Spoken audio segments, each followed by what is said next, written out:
And hello everyone, we are on the air and welcome to the first match of this CTL season's playoffs. I'm Scoped and I'll be casting the DNC and GAMT match with Ford today. Hello Ford. Hey everyone, hope everyone's having a great start to their weekend. Looking forward to seeing some good CT gameplay.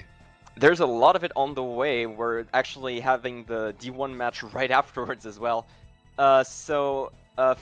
First things first, Ford, what are your thoughts on this matchup right here? Because this division has been extremely close all throughout. I believe the closest division throughout this season. Yeah, I think it came down to the final match for who was going to make playoffs between GAMT and .CTGP. So yeah, like you said, close division. You'd mentioned right before this started, both the regular season matches super close. Not exactly the same lineups, but I'll expect to see more of the same from these two teams. Winner obviously goes on to face Pancake, who I don't think that's super surprising to see them be the first seed, but I think both these teams would have a chance against them, whoever moves on today. Absolutely, but second and fourth seed are 2 points away, all things considered, so extremely close all throughout. I do believe all three teams in this playoffs run have a chance of winning the title. It all depends on how these last few matches are going to go. There are quite a few people in the room already, so I think we're just going to go ahead and present the lineups first real quick before the match starts. First things first, can we go to the DNCE lineup? Or the GAMT lineup, right? Ford, I'll let you go ahead. Oh no, we're on DNC. No, okay, never mind. So DNCE overall, I'd say, so the lineup for this match is going to be J-Ray, Theodore, Wexos, and Rompy. The only kind of surprising one would be Rompy instead of someone like Astro, who's more used to playing with the DNCE lineup. But overall, I'd say most people on DNC's roster are around the same skill level. That's been one of their strengths overall, just been able to swap in and out of different lineups across the season. So I'd still expect a pretty decent level of play overall from them. Theodore has been their main point scorer throughout the season, so I guess we'll just have to see how he rolls. And of course, Alpha KC as the bagger, which I will say he has told me before, expect a few shocks lost. It could very well happen. A lot of falling off both forwards and backwards. If you know Alpha KC, you know it's bound to happen. So let's go head towards the GAMT lineup, and I'll just let Ford handle this one. Yeah, so GAMT today, it's going to be Beckett, Eric, Mark, Luna, and Bali. I've had the pleasure of playing with a bunch of these players. Beckett in scrims, Eric in RTs, Mark in some scrims. Luna I played D1 with, and he had a really good season then. So no surprise to see he MVP the div with a 37.1 average. And Bali, another one of my RT teammates, bagging, former D1 bagger. Not as active as he used to be, but he certainly knows the fundamentals bagging, so it should be a pretty even matchup, I'd say, between him and Alpha. And yeah, I think Luna's obviously the focal point of this team. He was, a D1 player for the longest time. His partner in crime, Beckett, the other sort of CT main, and then Eric and Mark, bringing the game sense and years of experience. And yeah, the team overall has great chemistry together. Since, aside from Bali, these four players have probably known each other for over a decade, so they expect to see some good stuff today. Close to that, probably. But yeah, Bali has been focused quite a bit on just RT running, especially no, not RT running, CT running with IKW this season. So not surprised to see he's not been practiced in bagging as much, but I can definitely see him pulling quite a few shocks against Alpha regardless. Yeah, Bali's always been good enough at the strats to be able to compete at any div, so I expect him to do well here. Two people between him and Alpha who aren't necessarily, I think, of as baggers when it comes to sort of RTs and mind games and keeping up with the metas, stuff like that. So we'll see how they like to play the flat tracks. So I think that's always a big focal point for a bag matchup like this. Absolutely. I believe GAMT, I have not admittedly checked the track list too much, so I wouldn't be surprised if GAMT has quite a few of those flat tracks in stock. I should probably pull them out. Yeah, actually, I was thinking that too would be a good idea to look at the draft. I think just knowing Luna as someone who played with him when he was all tracks, he really liked Castle of Time, White Garden. Really Sort of stuff like professional that. casters right here. Yeah. Actually, I was correct actually seeing GAMT's lineup: Sunset Wilds, TikTok Clock, Lakeside Park, DSBC, DS Waluigi Paintball, GBA Peach Circuit. A lot of flat tracks overall. But I do see quite a Retros. few retros, but also quite a few more techie tracks. Like there's definitely some in there, like Superstar Dystopia, Rabbit Hole. Though they're definitely more old school, the kind that you'd expect a team like GAMT to have, really. Yeah, and then DNCE is sort of, it's the opposite spectrum. I know Theo and Wexos last season playing with OL, Cosmic Grove, what's the 4Fs, tracks sort of like that. Like a lot of the newer ones were their main picks. So Cosmic Grove is in their lineup, but not Fire Factory. I believe that got sniped by another team, CTGP. Yeah, that one's not surprising at all things considered. Yeah. I still wouldn't be surprised if we see it today, depending on how. Yeah, gotta remember this. This was for those that have not followed the season overall. This playoffs formats is decided. The way the tracks are picked is all drafts in the div are included, so it's not the individual track lists that are considered. It's the entire track list of the div. Most teams, I would say, not really impacted by this much, though there's definitely a few teams that are going to have one or two more tracks up their arsenal that they can just grab from another team. And Fire Factory for DNC might just be one of those tracks, really.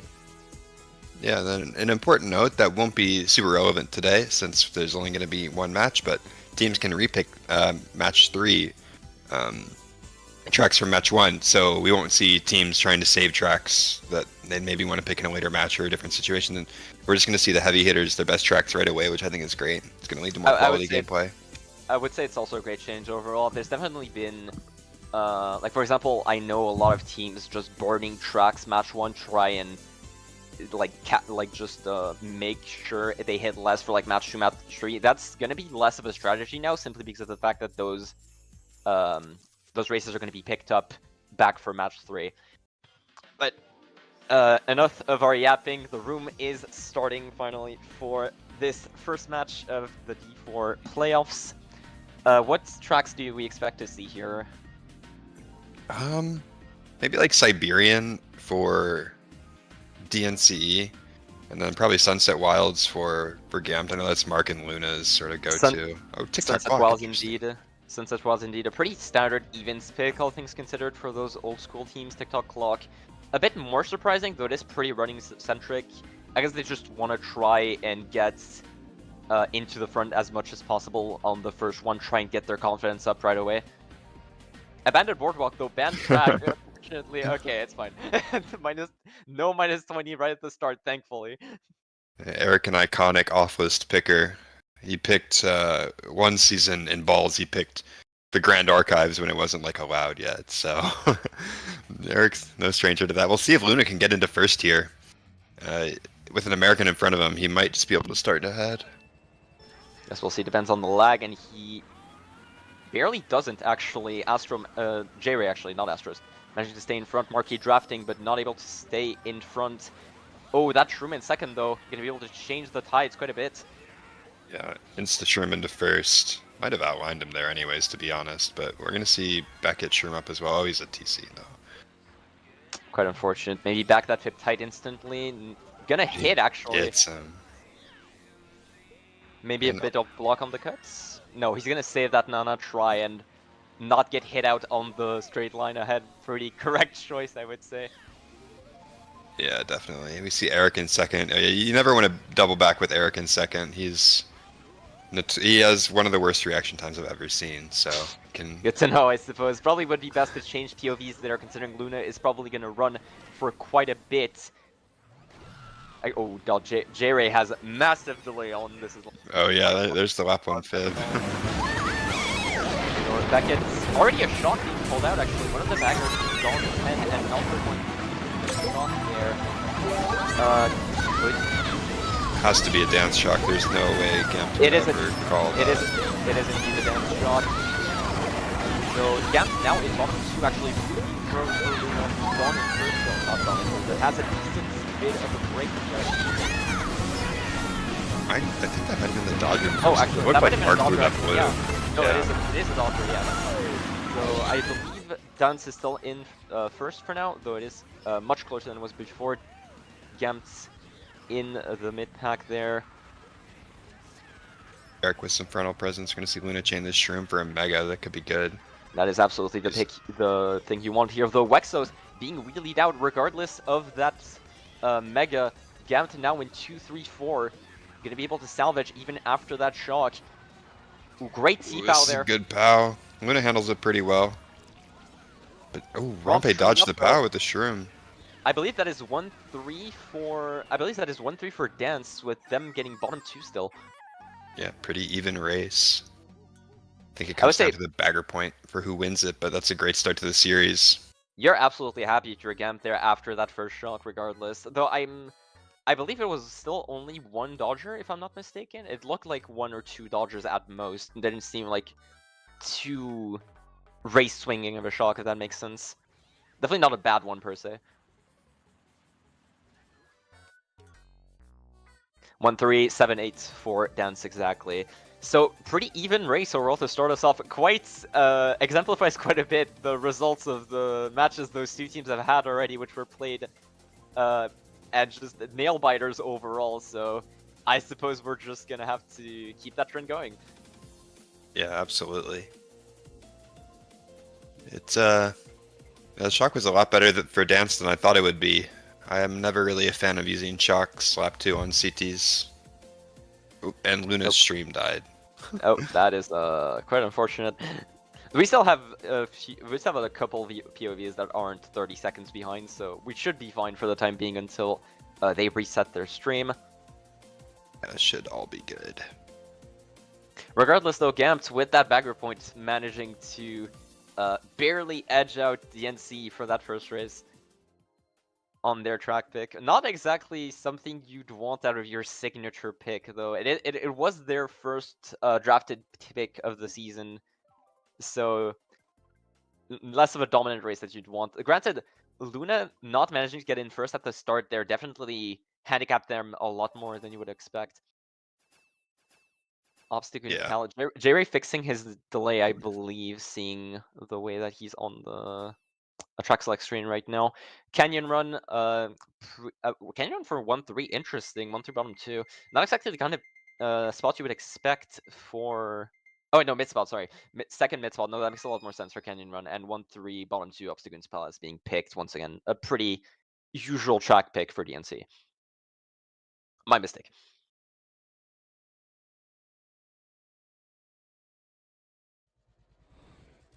So just gonna have to see if J-Ray keeps his first here. I would expect so. Both of those first corners really making it easy for first to stay up there and just immediately back.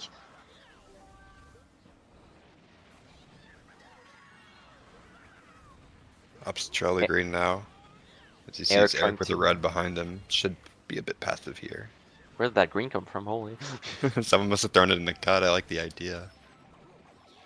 Goes for the Shroomless. Backing in the cut line, hitting no one, but managing to make someone go around. Having a bit of a break in one now. Actually, going to be able to time those backs a lot more effectively. Yeah, I'd like to see him back here, maybe behind the hedge. Yeah, that's nice. Exactly. Top 3 right now for DNCE. Quite a good start for them. I assume a couple of them shroomed up and then managed to take Shroomless when J-Ray backed the others. And a blue at 46 seconds. Unfortunate for J-Ray.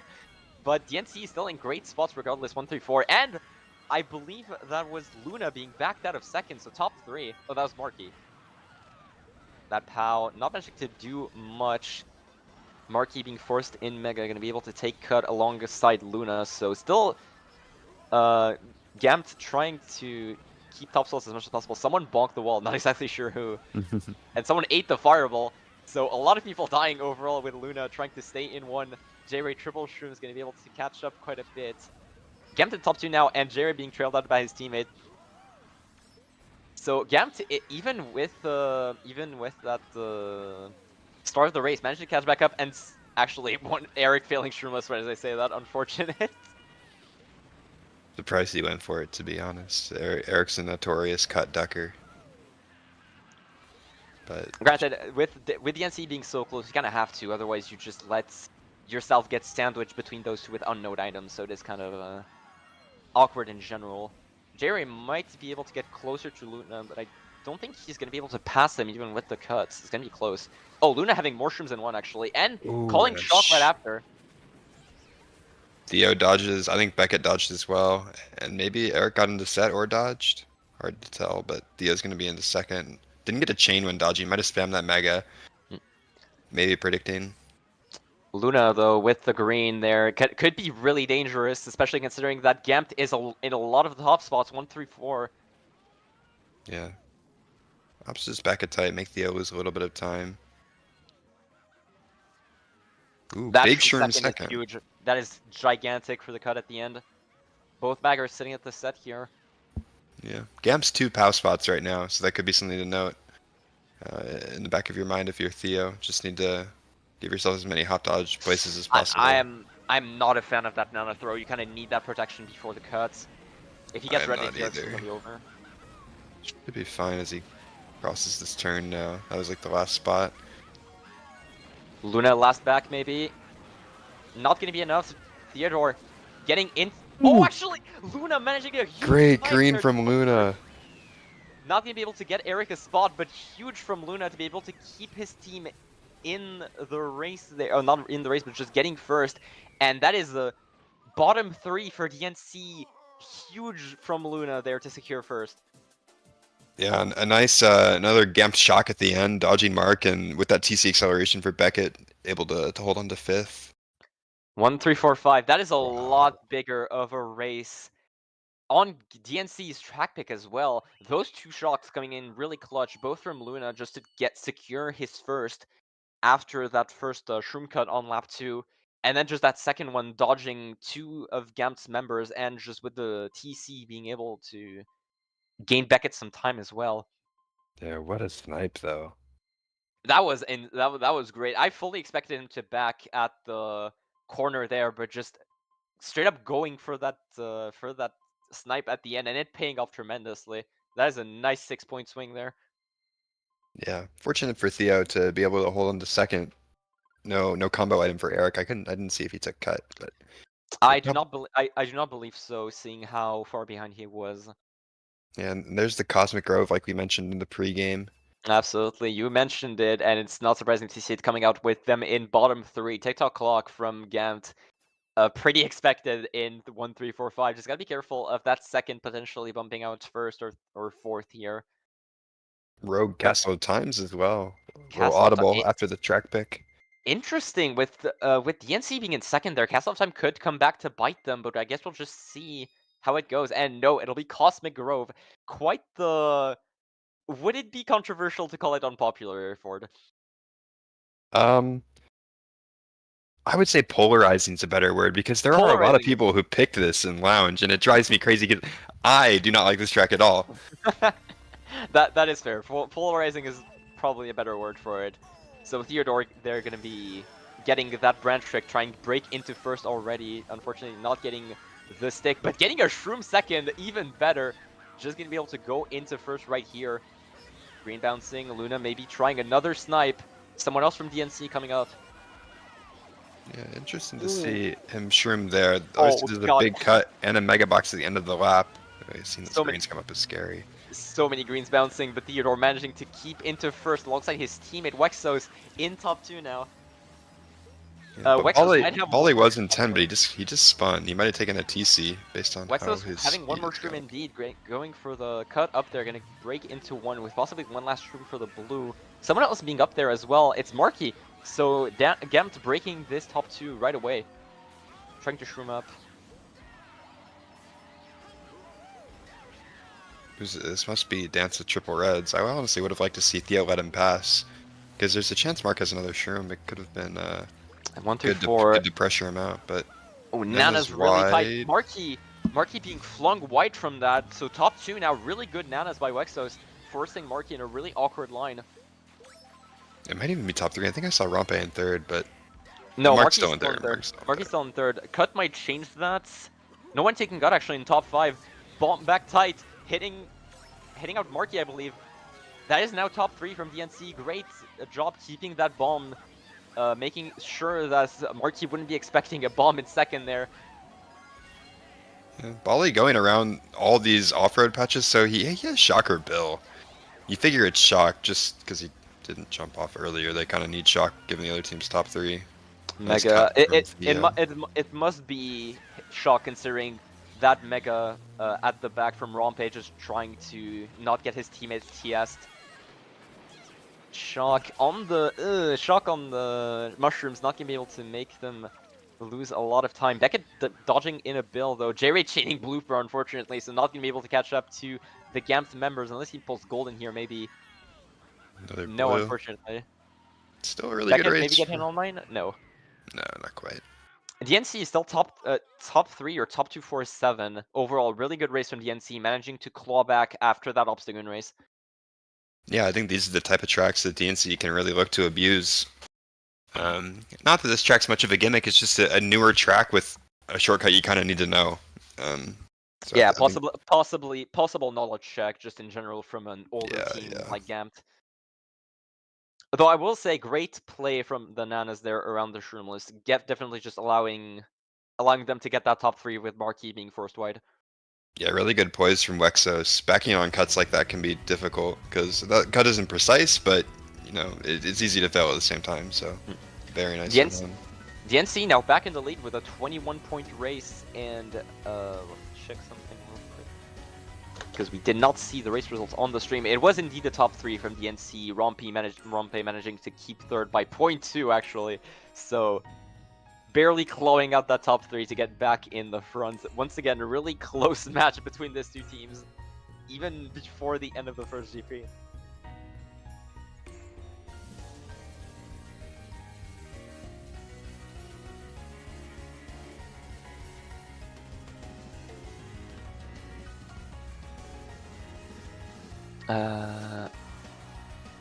Alright, ooh, Luna's stream is back on. Nice. Alright, so we have our MVP POV. Canyon Run being picked for fight for 4, 5, 6, 8. Interesting. Not having any front presence on Canyon Run can be a bit of a gamble, especially considering if you don't pull shrooms in mid spots in those first 2 sets, you can definitely stay a bit behind.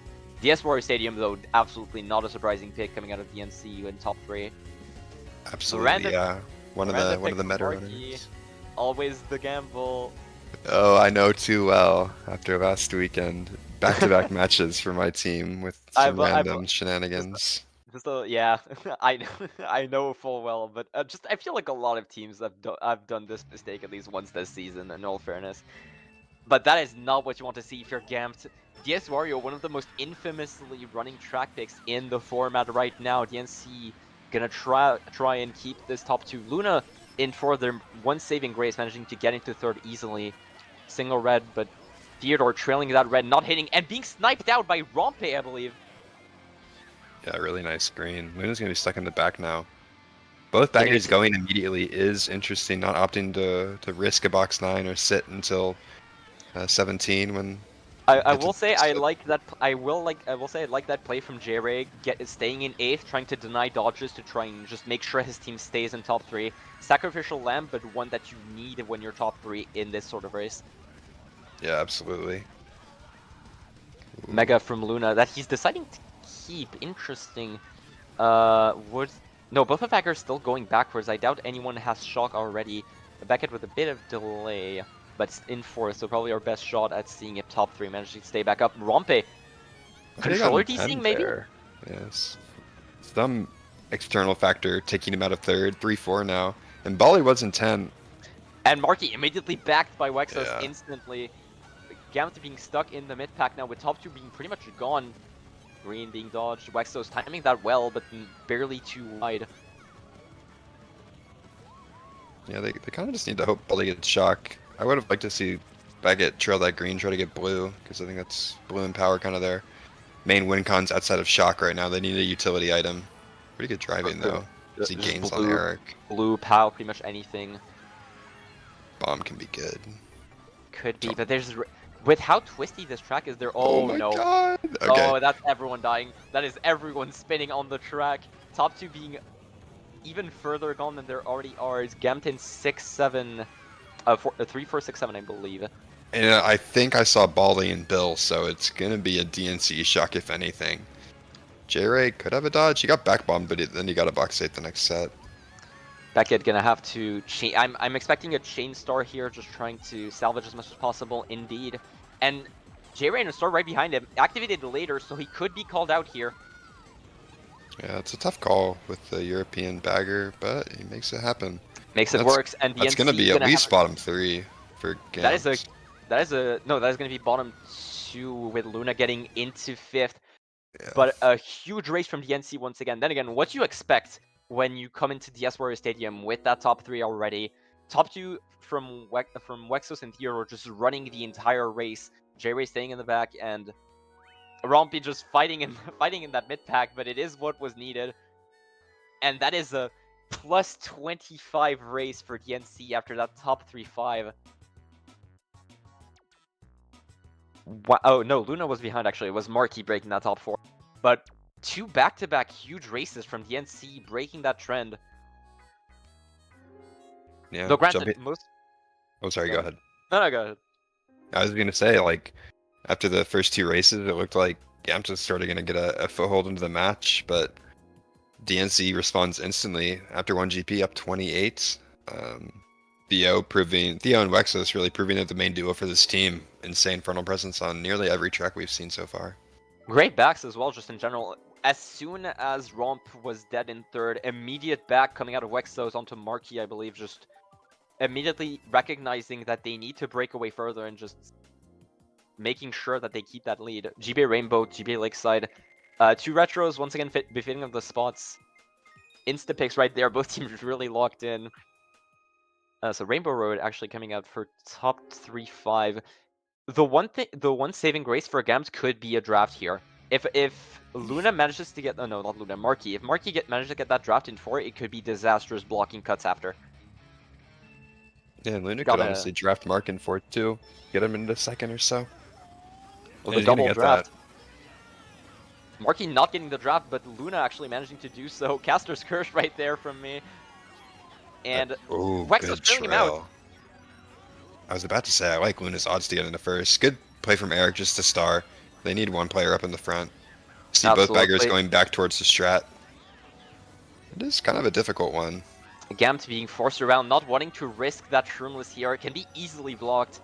1 bagger fails, 1 bagger makes. We'll see who it is coming up on the straight. Let's see, has he made the other strat? He has not, and it is... Battle Glitch, come on, do your thing. It is Alpha. Wow.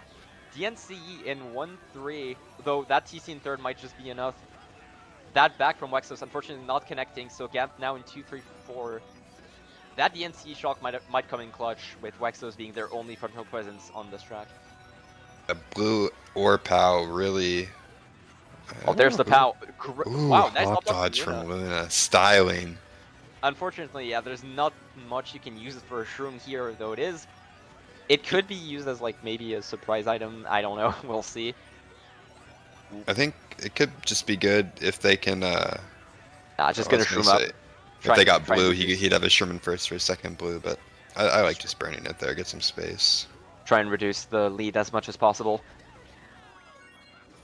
Bali does not have shock. Unclear if Alpha does, but he's just sitting there, so I think he probably does.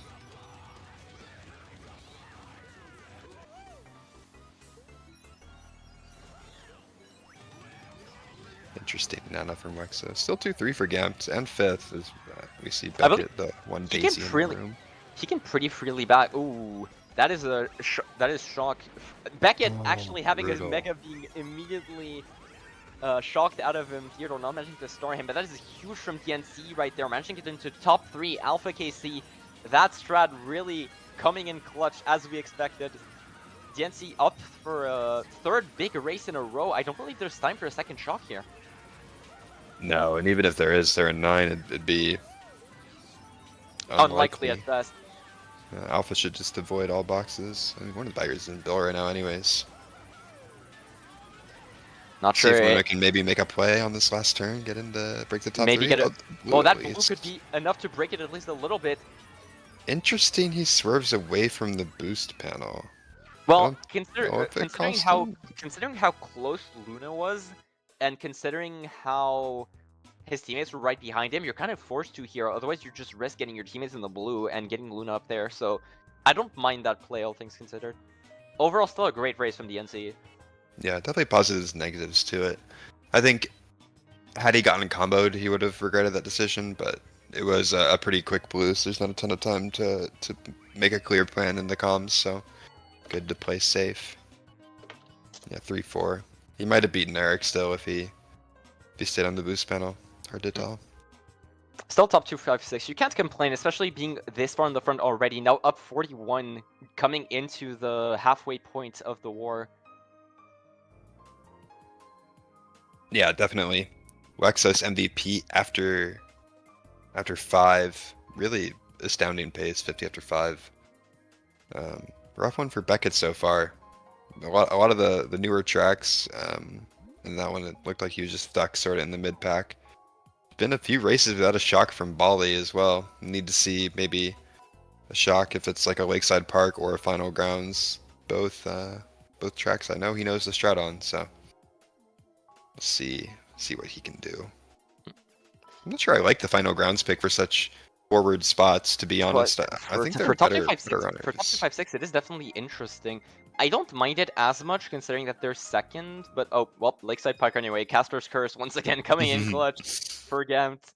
Lakeside, pretty expected track pick there.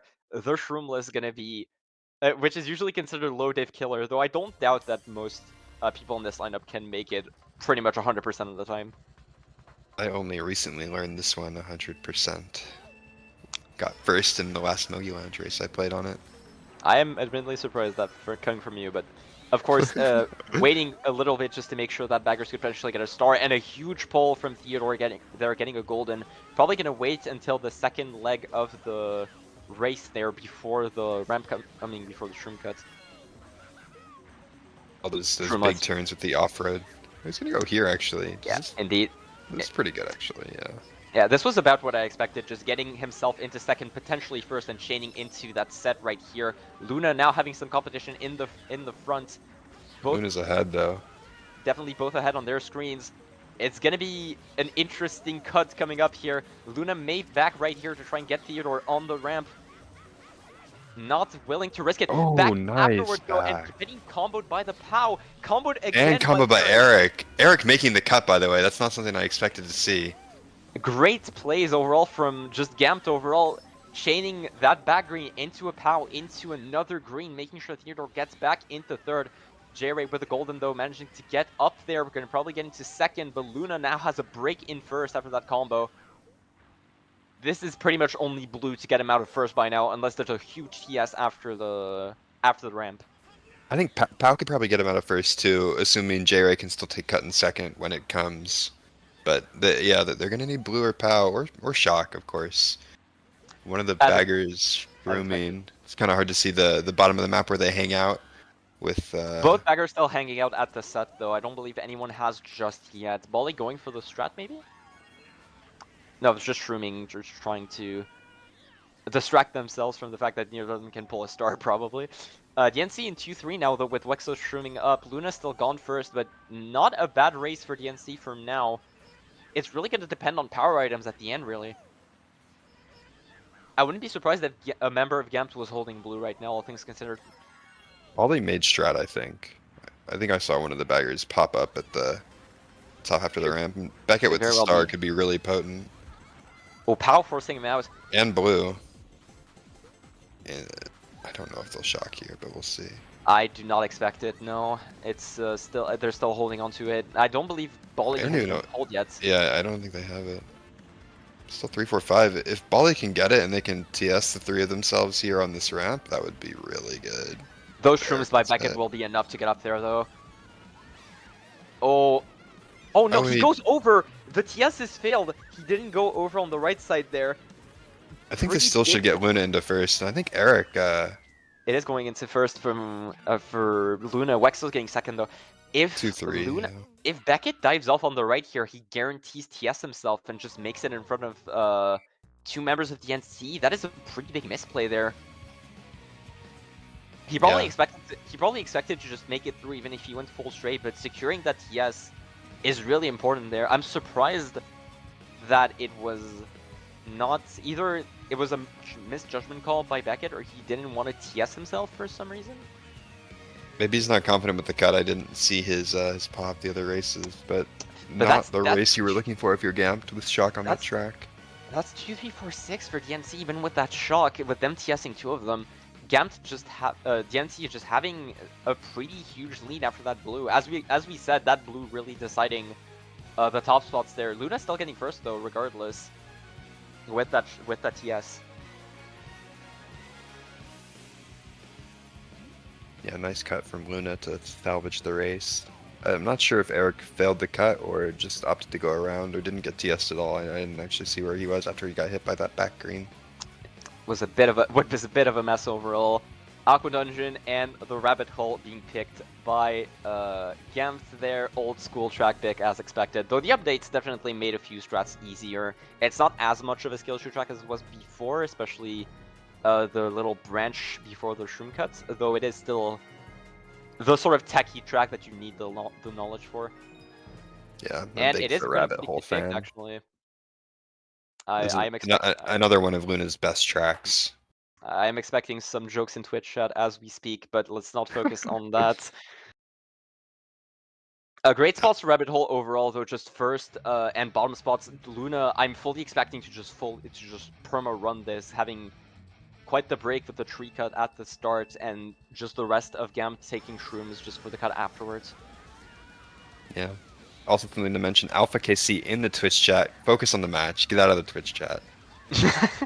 I do not have the Twitch chat open. But Luna uncharacteristically failing that first cut, so it's going to allow DNC to get into quite a few of the top spots. J-Ray staying back for a box. Unfortunate, not what you want if you're GAMT there. Back green not connecting. Luna on one of his signature track picks immediately just letting first go. Though I believe Marky and Beckett actually managing to stay in the top spots, making sure that they still possess some front presence. J-Ray coming back up with the star, probably chaining in 7th as well. Bill immediately being used by DNC. One of the backers is actually going forwards.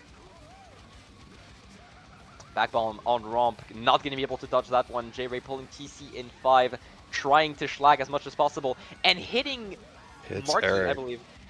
I think that's Eric. It's kind of a big mistake. Oh no, it was Eric. It was Eric. To take that TC. I think that's a big win con just to have them bottom 2 gone. But Theodore now in first. Yeah, pretty far ahead as well. After what I assume was a really good shroom cut.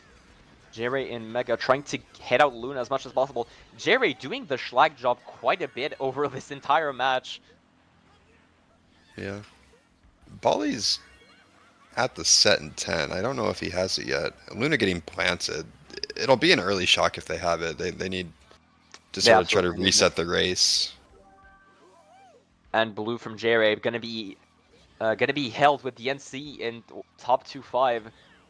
J-Ray gonna have to sacrifice this. Oh, maybe dodging. No, the blue is lost. That is big for GAMT. If they can manage to pull it now with them being 3-4-6, they are in the spots for it.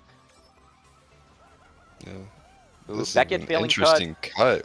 J-Ray still managing to make it though. Yeah, managing to make it with Beckett failing it just a bit. Mark's gonna get redded here.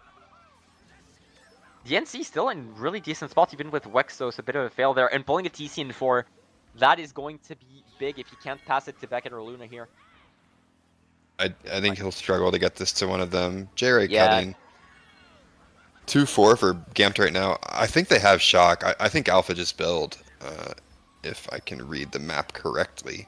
I would trust you on that. I would not be surprised if that was the case with Volley being gone in 10 the entire race. Yeah.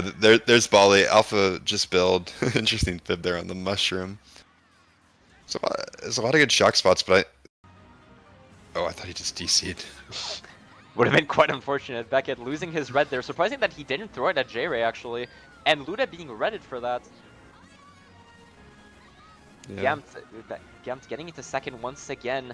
2-4 still. They're still managing to keep this fairly competitive, even with the fair amount of power items that are going towards DNC's way. Maybe a shock into set for Beckett? We'll have to see. Considering they're all in the mid pack, wouldn't be surprised. I'd rather hold and try to get him on this last ramp. He's just lost a bit of time. Almost self-sniped. Nice back green from J-Ray, not getting enough. Like, this though. TS is TSing pretty him, bad, but they don't opt for it. not choosing the TS. The That- reds being thrown, not connecting. Oh, it's a shock blue. Shock blue. He shock blue. Theo didn't wait on the line. Theodore, that is big. That is a big point swing. That is a 4-point swing at minimum, just from Theodore not waiting on the line there. I think it's a winning race for GAMT because of that. 2-3-4. I believe it is 2-3-5-6 at the 2-3-4. very least. Or I think it's 2-3-4. 2-3-4-6, something like that. Eric dodging up at the end, and obviously Beckett and Luna both. Yeah, this is a small winning race. Oh no, 2-3. Oh, Marky got 8th? Wow. Ooh, that 8th hurts for GAMT, but managing to salvage that race regardless, with Luna just failing at the start, but still 2-3 for GAMT, definitely what you need, especially with Bally being saving race, balling shock. Though it is still a winning race for DNCE, though barely by 3 points. Even with that shock. GAMT struggling to claw themselves back up. 5 races left still. It's around plus 10 per race if you want to be at a consistent pace going into the last race, but that is uncharacteristic from GAMT. Yeah, that's been one of their better tracks all season. Interesting to see them not get a particularly good race. Sucks they didn't get blue until late. But that shock blue was absolutely the correct play in retrospect. Dodging, yeah. Dodging, I believe, Eric at the end. Yeah, Eric definitely dodged. If Luna could, or if if Beckett could have gotten that red off, it would have been even better because I think J-Ray probably loses to Luna as well. I would not be surprised if he gets comboed, but final grounds. It will be final grounds. It was teased earlier. That's 2-3. That 2-3 could get up there just with that. Really, first having an unfortunate line, but managing to start ahead of the others. GAMT getting Luna getting a pretty unfortunate draft, managing to stay in 8th regardless. Yeah, I like playing for the box 8 there. A little bit of a fail, but I don't think this will cost him in the grand scheme of things. It shouldn't. He'd want to stay 8th anywhere regardless until the double shroom cut, which I assume is what he's saving that golden for. Yeah, Wexford with TC. And Rampe only has the box 7, so he might not have anything good. Either that or just saving his shrooms for cut, just as Luna is doing. Wexos, though, did he pull a Mega or something? Yeah, he had to get like a Mega or something, because he's big too quickly. I assume he just maybe passed it. So I did not see it, unfortunately. Yeah, ooh, nice schlag from Mark. That is a big schlag right there. If GAMT can just take this cut in top 3, they're in really good shape. I would not expect Luna to fail it exactly. And Marky probably is just going to let him pass. Oh, he tried, and unfortunately that bump is going to get Marky blued. That is unfortunate communication from both teammates there. Maybe the pressure of being down getting to them. Yeah, just a small miscommunication. Quite the unfortunate one, though it does get Luna quite a bit of a break in first since he was allowed to use that shroom for the cut instead of the blue. Yeah, though another blue 2-3 for DNCE right now, though. Exactly, another blue could easily get DNC back in the front, and Caster's Curse once again. I am so sorry, GAMT, but that is top 2 now for DNC, though there's still a whole lap left to go. Yeah, and just something to note, both baggers now sitting at the final destination. Maybe one box 10 just got taken, but overall, GAMT, Luna just trying to go for that ground star, maybe expecting one of the baggers to have shock and just use early? I think the ground star probably gets him to second there. I kind of like that play. That's fair enough. I was just expecting him to save.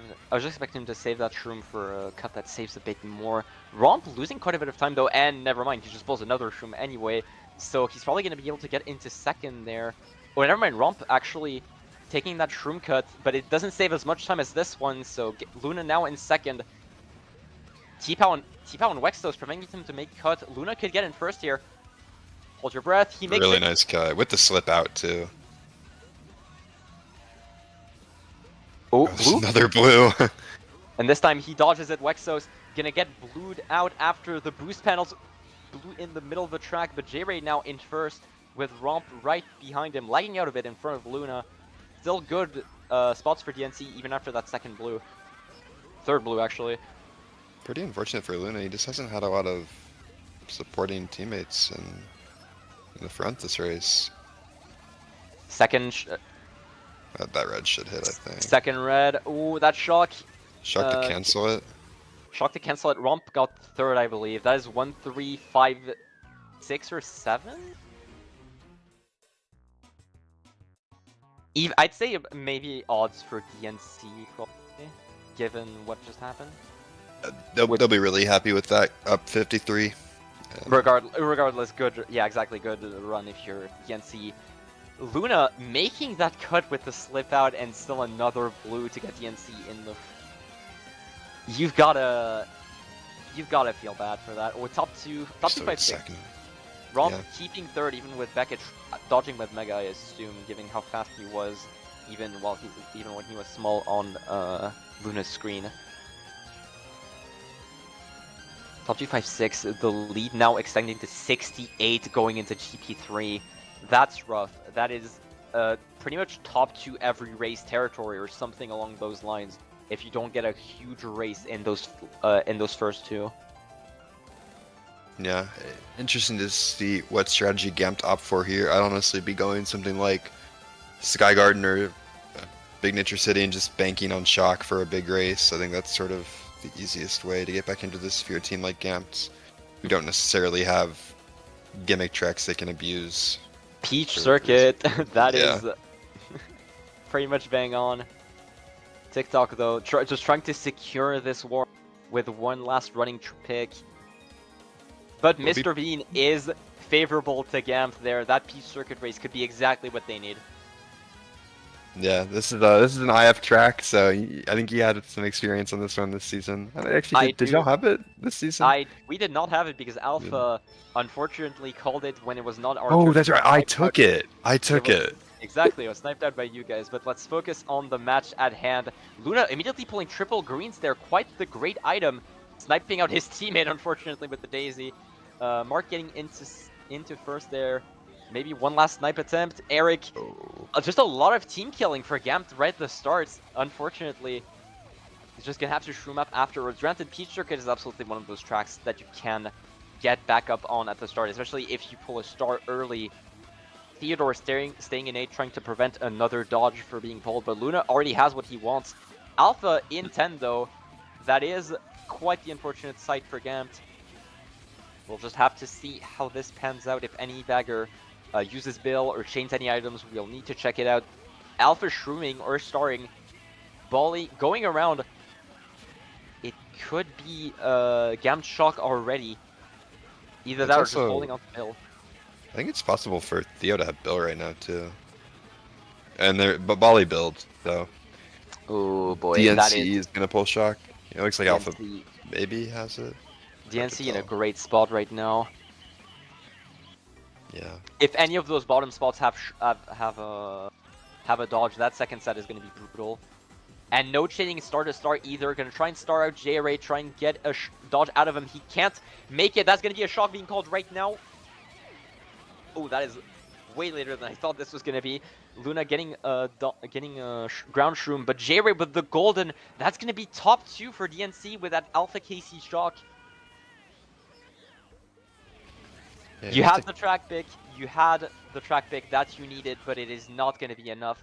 That is only top 2, 6, 8. But considering the dire straits that GAMT are in right now, that is still terrible to see. That is one less race just to catch up on. Yeah, absolutely. Good shock call there from DNCE. Just secure another front spot. You don't need to play for a big race. I admittedly expected it a bit earlier, but I think one of the runners was shrooming and thus didn't want to call it early. Extending the lead to 73 going into race 10. Oh boy. I like calling late there as soon as Luna sits because he got golden into set, and if they call earlier, he can probably catch up to Wexos. He could have gotten second if they call earlier, and he's able to go past set. Yeah, just allowing him to forcing him to sit just a bit more to prevent him from pulling any power items. That's fair. That's fair. Better read on the situation that I had in the. It's 73 points. This race is going to be do or die. If DNC has a winning race, it's pretty much over. Pretty Then much, yeah. it might be burning tracks for match 2 if GAMT feels so inclined. It might just be a full-on FF to try and prevent DNC from burning tracks. We'll just have to see. And already burning tracks, actually, both BC2 and Glimmer. Just trying to get track picks for match 2 already. Glimmer being the first track pick, being the first track drafted by DNC, and it is going to be picked. That is one burn from GAMT that are pretty much in full salvage mode by now.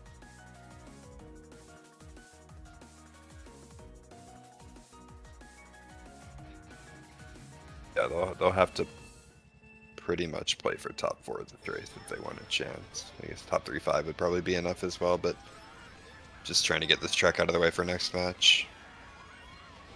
Green up, hitting both Nice actually. green. Nice green from Luna.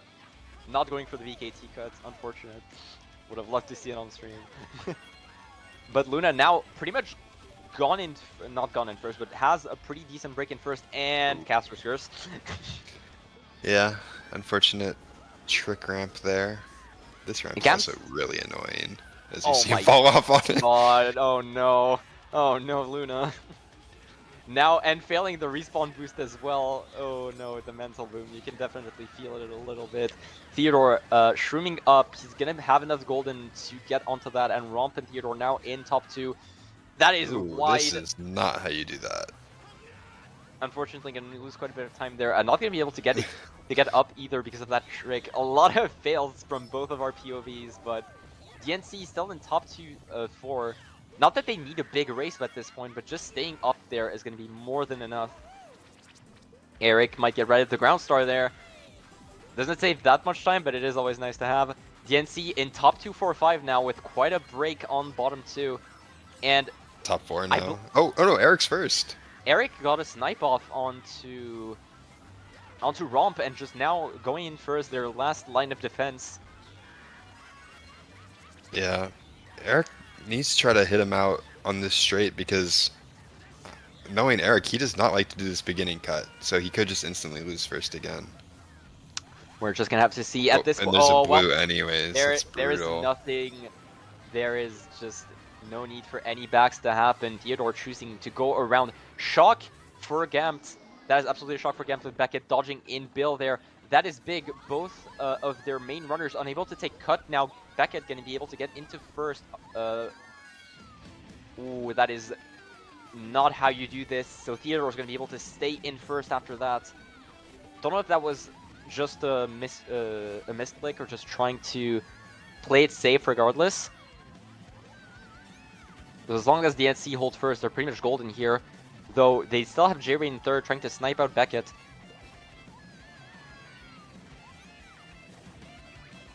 Let's see if there's any cut takers for GAMT. It looks like maybe Mark and Fourth doing cut. Nice avoidance from Beckett. Beckett managing to Not get gonna make all it of up that. top, but that's okay. I think he might have messed J-Ray up as well. I think Eric sliding into third. It could have been either that or Theodore's back maybe messing him up a bit. Seeing as Yeah, but Luna or Beckett backed around it, so tough for J-Ray to make that. Tough for 2, 3, 4. GAMT 2, 3, 4. A late shot. If Beckett gets blue here, that could be. One of the backers went forward as well. Could be a last second shock. Ooh, I was manifesting the blue there just for entertainment's sake. These triple reds are gonna be tough to break, but he can maybe a shroom pass on the line. Surprised he didn't use a shroom early there. Trying for a mega, getting trip shrooms. Gonna be able to get into fourth here with Wexos throwing all those reds away, but Eric gets hit out. That is gonna be only 2-3 with DNC getting 1-4-5. I believe that is curtains, folks. Yeah, I think that is the end of that match. Honestly, GAMT played that race pretty well. Just unfortunate that DNC gets that early blue for Eric. Good shock though. I liked that. TSing them all on the little rail strap at the beginning. That was a really good shock as well. Beckett's unfortunately just not managing to get up there because of that that first cut that he tricked around, so he's not able to pass Theodore. Could have contested a lot better, but that is... No, that is 1-3-5. That is... what? Let me try again. 1-4-6-7. Not as big of a race as we were saying, but that's still more than enough. That is going to be top 5 territory pretty much for both races. Maybe not that far, but close. I just received a DM from DNCE Bagger Alpha. The Glimmer Express Trains bagging strat sucks in all caps. So, not enjoying that race for Alpha. Not enjoying that race. Our host can tell that I'm not a fan of it as well, though it kind of depends. And that is going to be an FF, I believe, for that first match. It is an FF. Yeah. Not GAMT's just not willing to risk any of their tracks being burned. They already burned Glimmer from match 2. That is all they needed, really.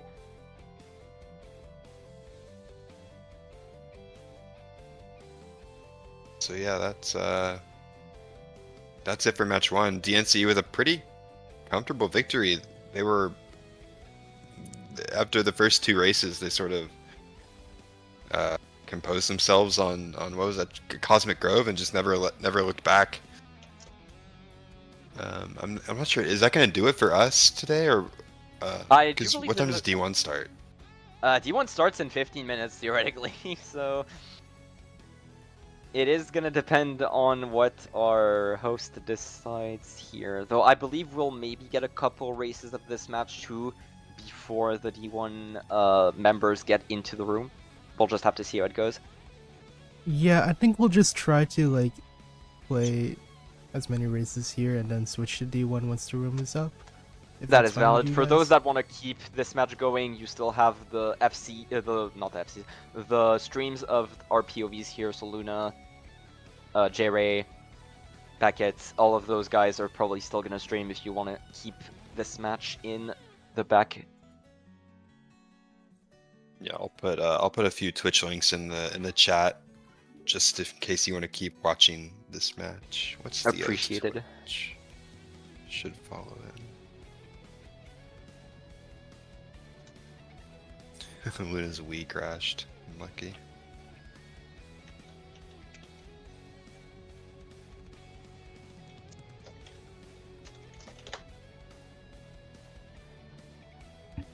Yeah, I'll put Luna and Theo's Twitch in the chat there, in case anyone wants to keep watching this match once we switch to D1. But should be a really good D1 matchup as well. For once, Johnny not ducking, he's gonna play. No one, actually no one would know this, but like the last 2 or 3 weekends, Johnny's been like, I can play, and then I'm like, okay, I would rather not. I don't have to play, and then he DMs me. He's like, hey, do you mind playing? I got to do something. I don't want to play. X excuse. I'm like, yeah, sure. I don't have anything to do. So, fair enough. But I am happy to have a week off of CT bagging. I get that. I feel that way too hard.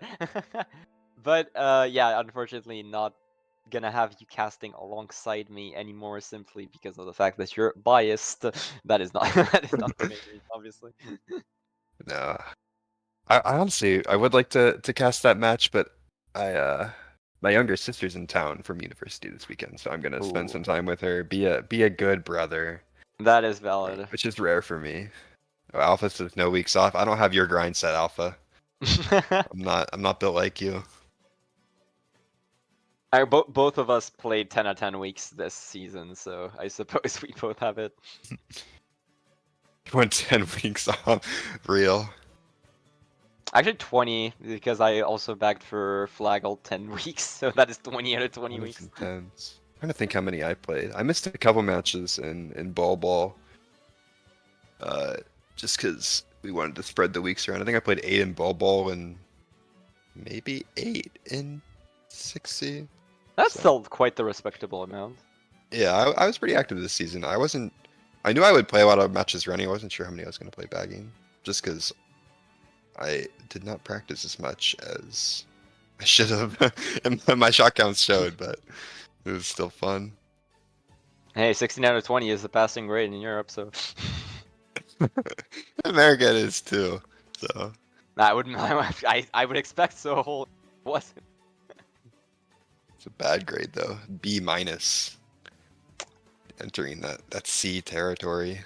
I will I'm keeping an eye out on the D1 rep chat just to make sure that the match isn't starting without us, though I believe it is still. It is not underway just yet. Broom is probably going to open on the dot, so we have a couple races left for DNCE GAMT.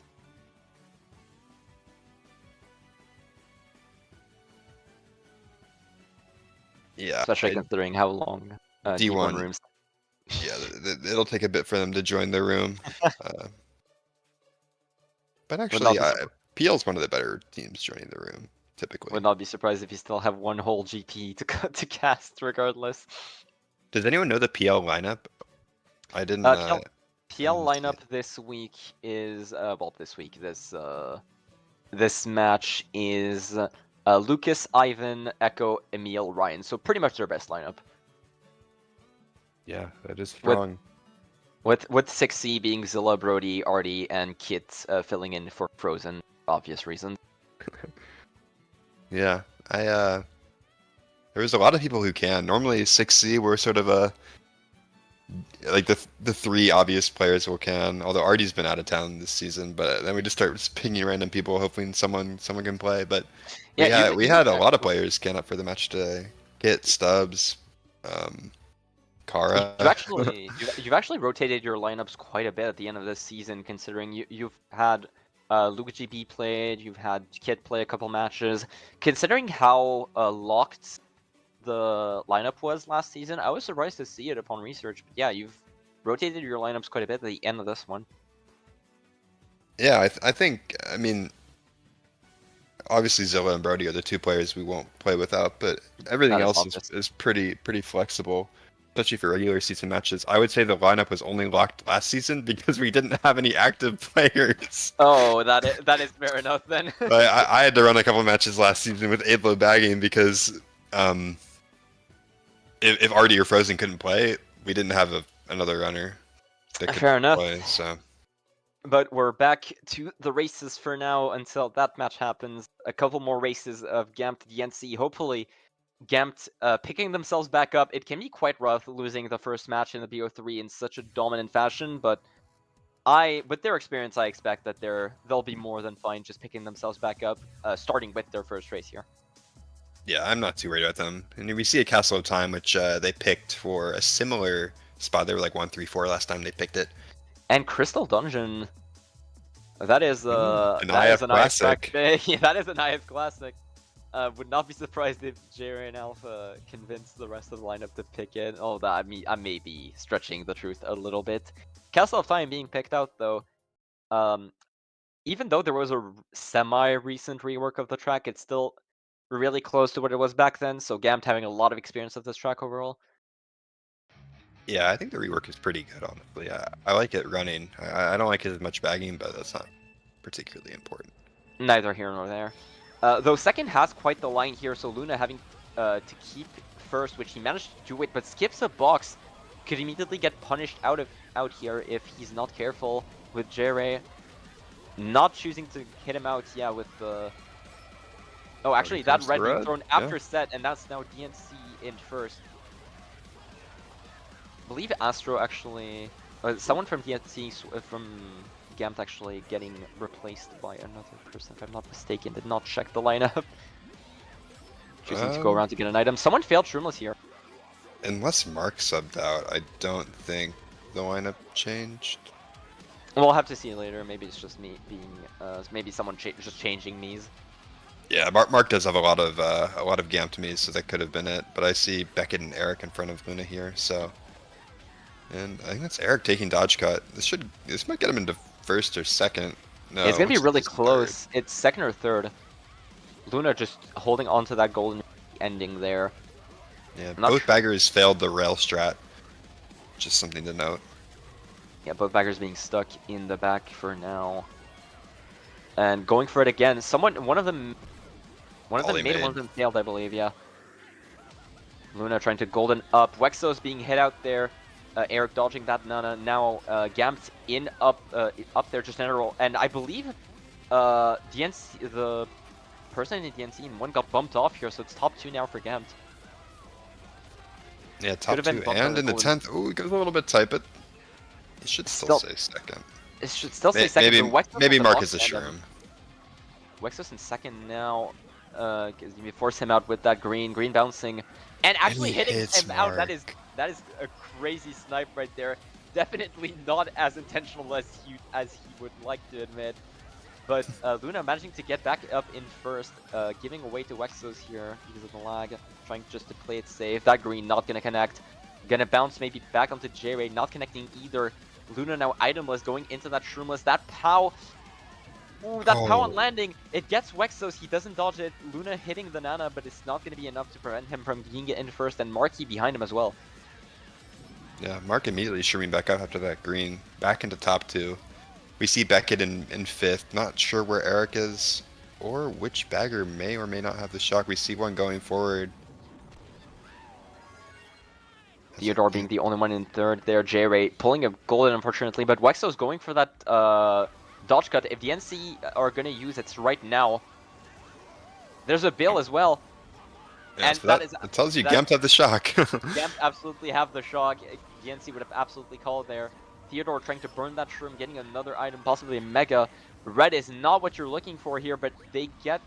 No, they don't get Marky, actually. Marky managed to break that. Wexos throwing that red to shroom into cuts, getting in front of Marky. That mega is exactly what you need if you're DNC. And the blue. Oh, the Wexos is getting blued. They made a blue play. He's gonna get the first here. Gonna pow him out. Marky getting mega as well. A lot of items. Redded. Beckett dodging. Rompe dodging. Not managing to hit him out in the start. Theodore might just stay in 3rd. Luna didn't go for the rail strat, so that's still gonna be 2-3 for DNC if nothing happens. And 4. 2-3-4 actually. J-Ray either shrooming up or just managing to hit out Luna in some way. That's 2-3-4 for DNC on one of the GAMT's signature track picks. Yeah, I'm not sure if that was a GAMT blue play or a DNCE blue. I think you're probably a DNCE blue. I don't really see a reason to make a blue play there. Yeah, it was a blue. It was a DNC blue, I would assume, seeing as Marky was just gone in first a lot of that race, a lot of that lap too. So 2-3-4 for DNC after that. That cannot feel good if you're GAMT, especially after dodging. You dodged Beckett, but just Romp managing to dodge as well, so keeping that front pressure regardless.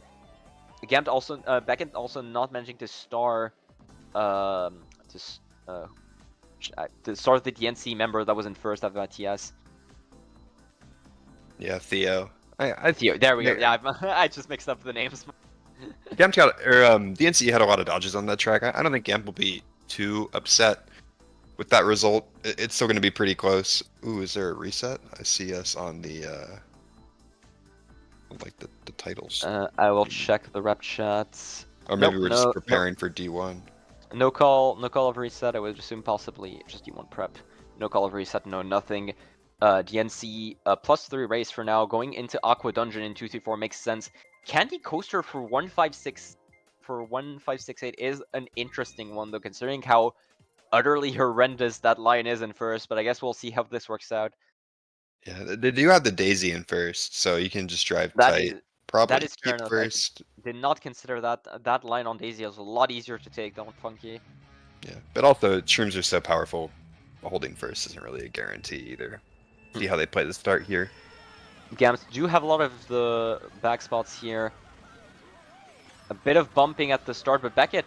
Oh, high rolling from Luna.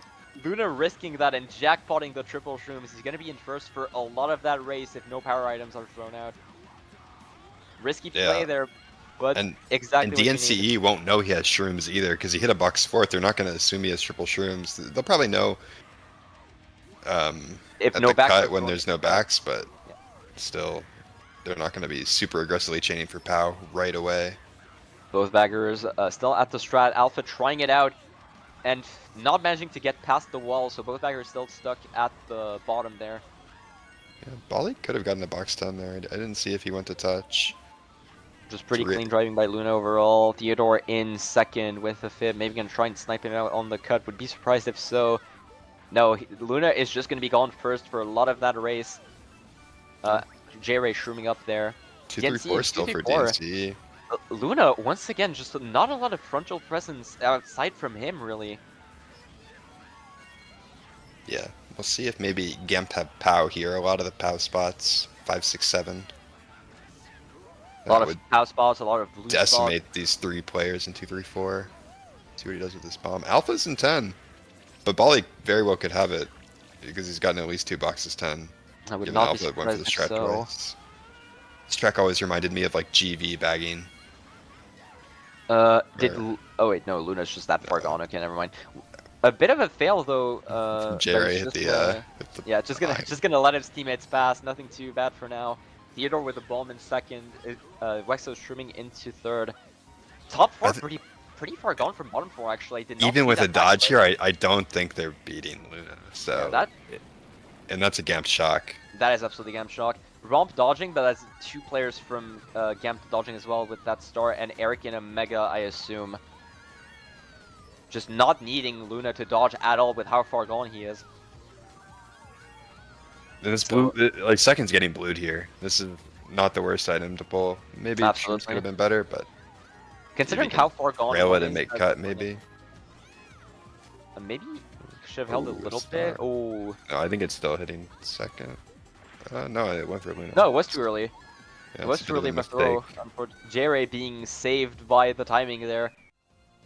Yeah, would have liked to see him trail that one. Just yeah, trailing for just a little bit until after cut, and then it's pretty much guaranteed to hit out J-Ray. I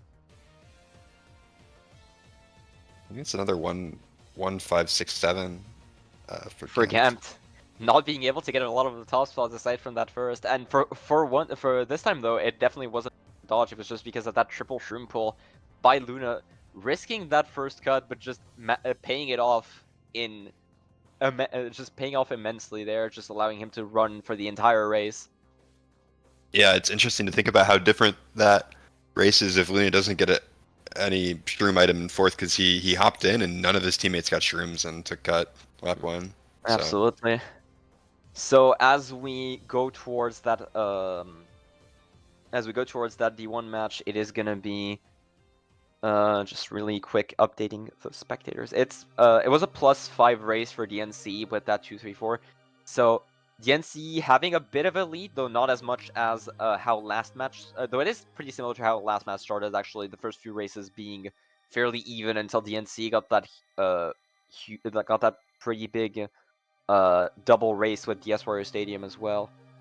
So leaving on a pretty close note for now as we move on to the D1 match of the night with 6C versus PL.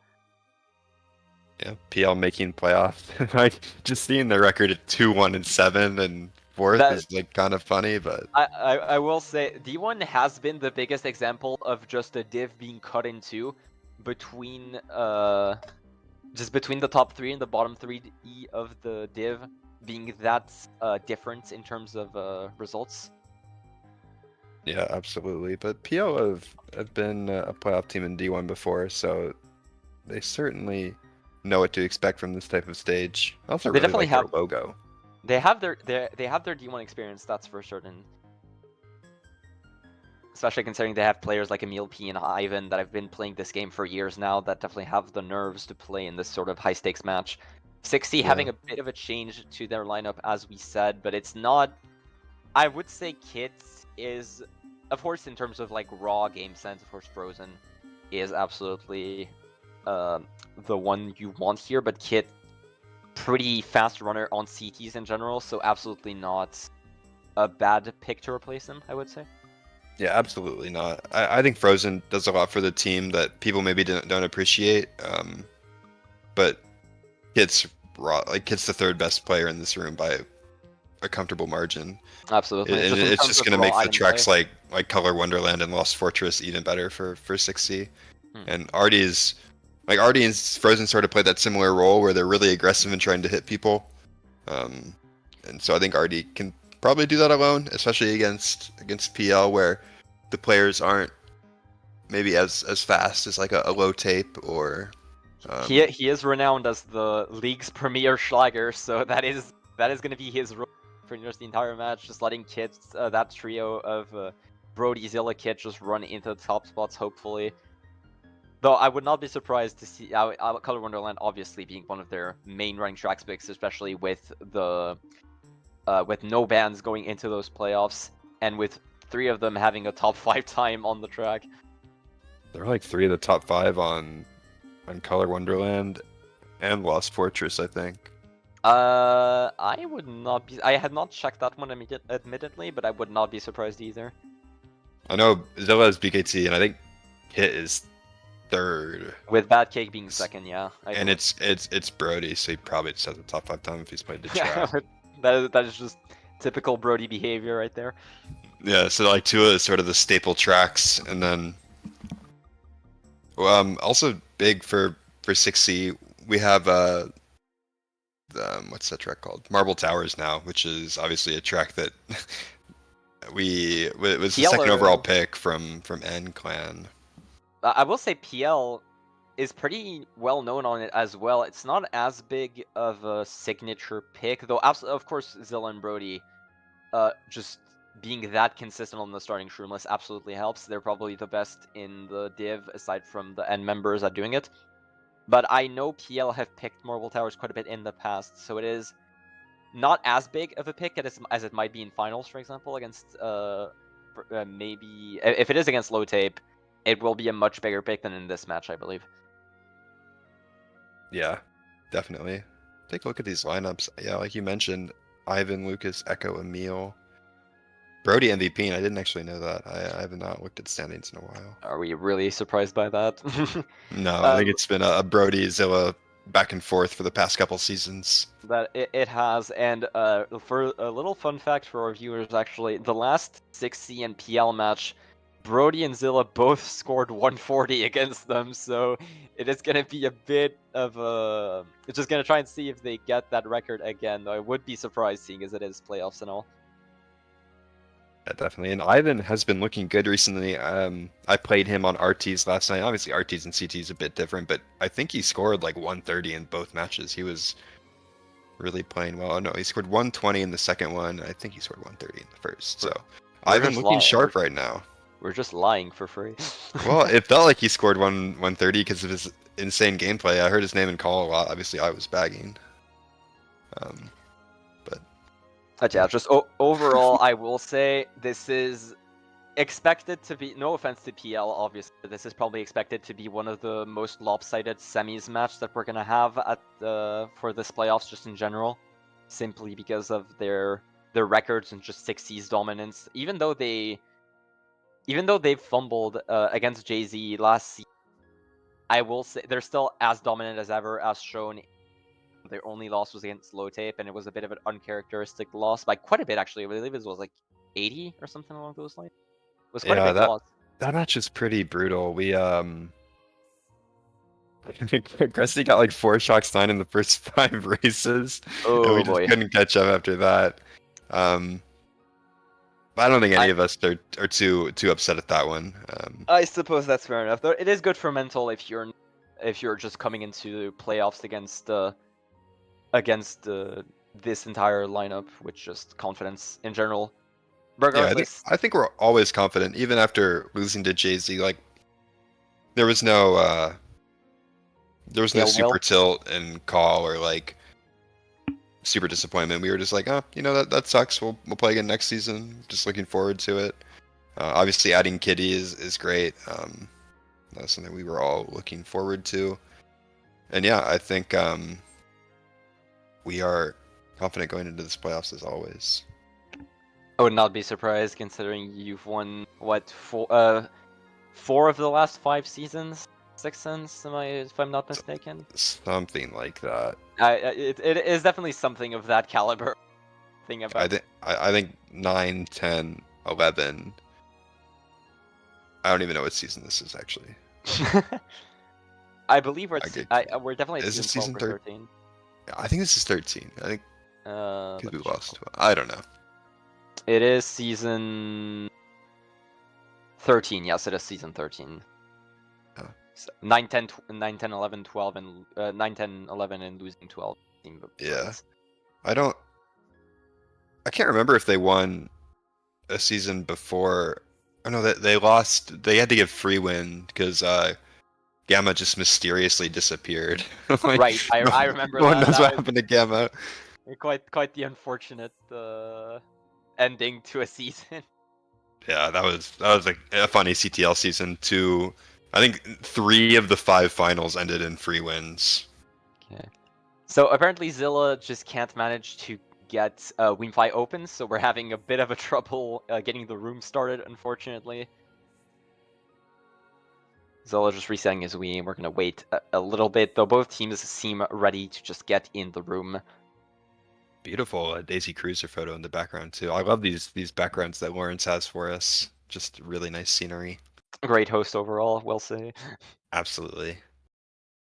Much more Gotta committed than I was when I stream hosted all. yeah, gotta thank Lawrence just investing a lot, just doing a great job of it. Not Yeah, the one that's being forwarded the most compared to casters, but absolutely deserves the recognition.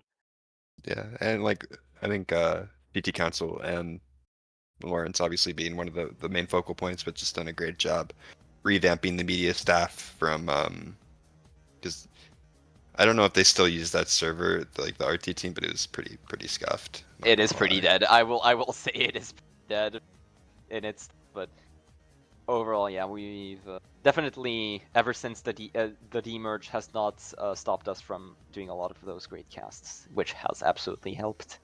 Hey Yeah. guys, I just wanted to ask because, of course, this D1 hasn't started and it seems like it's gonna take a minute. If you want to just go back to D4, the streams are still up. We can just. Yeah, absolutely. I'm down. I'm down. I'm down. Let's real quick check the table back up because I believe race first GP is over. DNC, we didn't miss much apparently. DNC is still up, but by only 14. They got 2 barely winning races. So back to GAMT versus back to GAMT versus DNC we go on Shiga Lomiko.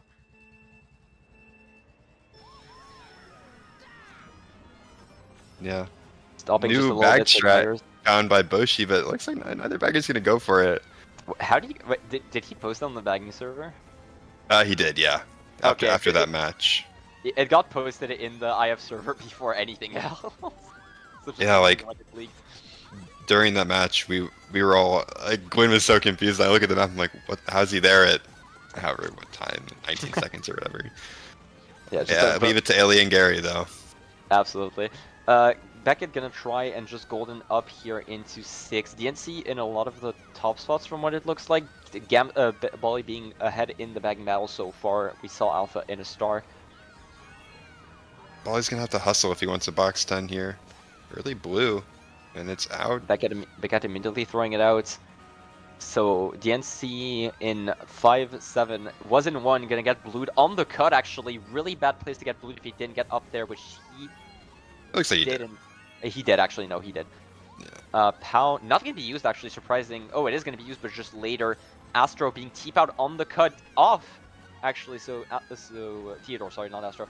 Theodore being TP-out there and possibly backbomb right after bottom 2. I think Bolly has the shock, or he's just chain 9 for no reason, but he's not. J-Ray being forced in Bill, I would not be surprised. Alpha actually sitting there. Alpha's the one like before the ramp before cut, if I read the map correctly. It could be just battle glitch messing me up. Yeah. Beckett holding onto the star, corroborating what you read on the map there. Theodore gonna hold a bit, starring there, trying to prevent his teammates from getting TS on the cut. Oh my god! Somehow not getting starred. That is gonna be a shock here. No, they're gonna hold it a little bit. Surprised to not see all of DNC pretty much TS there. They're bottom 3, so they're gonna get themselves in the set. They're actually really bad spots. Wow. And that we did say that DNC were in a lot of top spots at the start. Eric backbombing Romp. So GAMT now in 1-3. Wait, no, Romp backbombing someone else, my bad. Romp a back bomb for now. 1-3-4 for GAMT though. Speculative red up shouldn't hit. Maybe Eric can back over the lake now. No, it is going to be 1-3-4. 1-3-4-5 actually for GAMT. Wow, as soon as we joined back, a huge race for GAMT actually. Just managing to immediately swing the momentum with a great shock before the boxes. I was surprised not to use it here, but granted, if they didn't have any dodges, it could have been kind of dicey. So great call on them to hold the shock for a little bit. Yeah, I think Eric must have dodged. I didn't see what happened. But it looked like he just got into set, but he must have like frame one to the Mega. Possibly. I assume that's pretty what much happened, tie up actually. this match, I think. Maybe even 1, 3, 4, 6 actually. J-Ray getting a 5th there as the Division 1 room currently. Still 4 in room, I believe. Yeah, still 4 in room. So not getting in the process of just joining as GAMT actually doesn't make it with that 6 there. They're still behind, but only by 1. So barely managing to not claw themselves into the lead, but it is really close.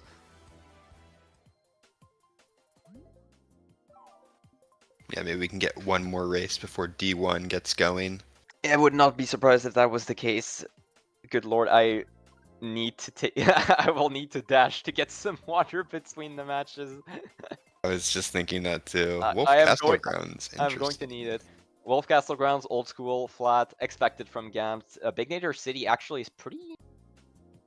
I'm fairly surprised to see it from DNCE, though I guess it is in their spots. It is absolutely the track that you'd want bottom 2.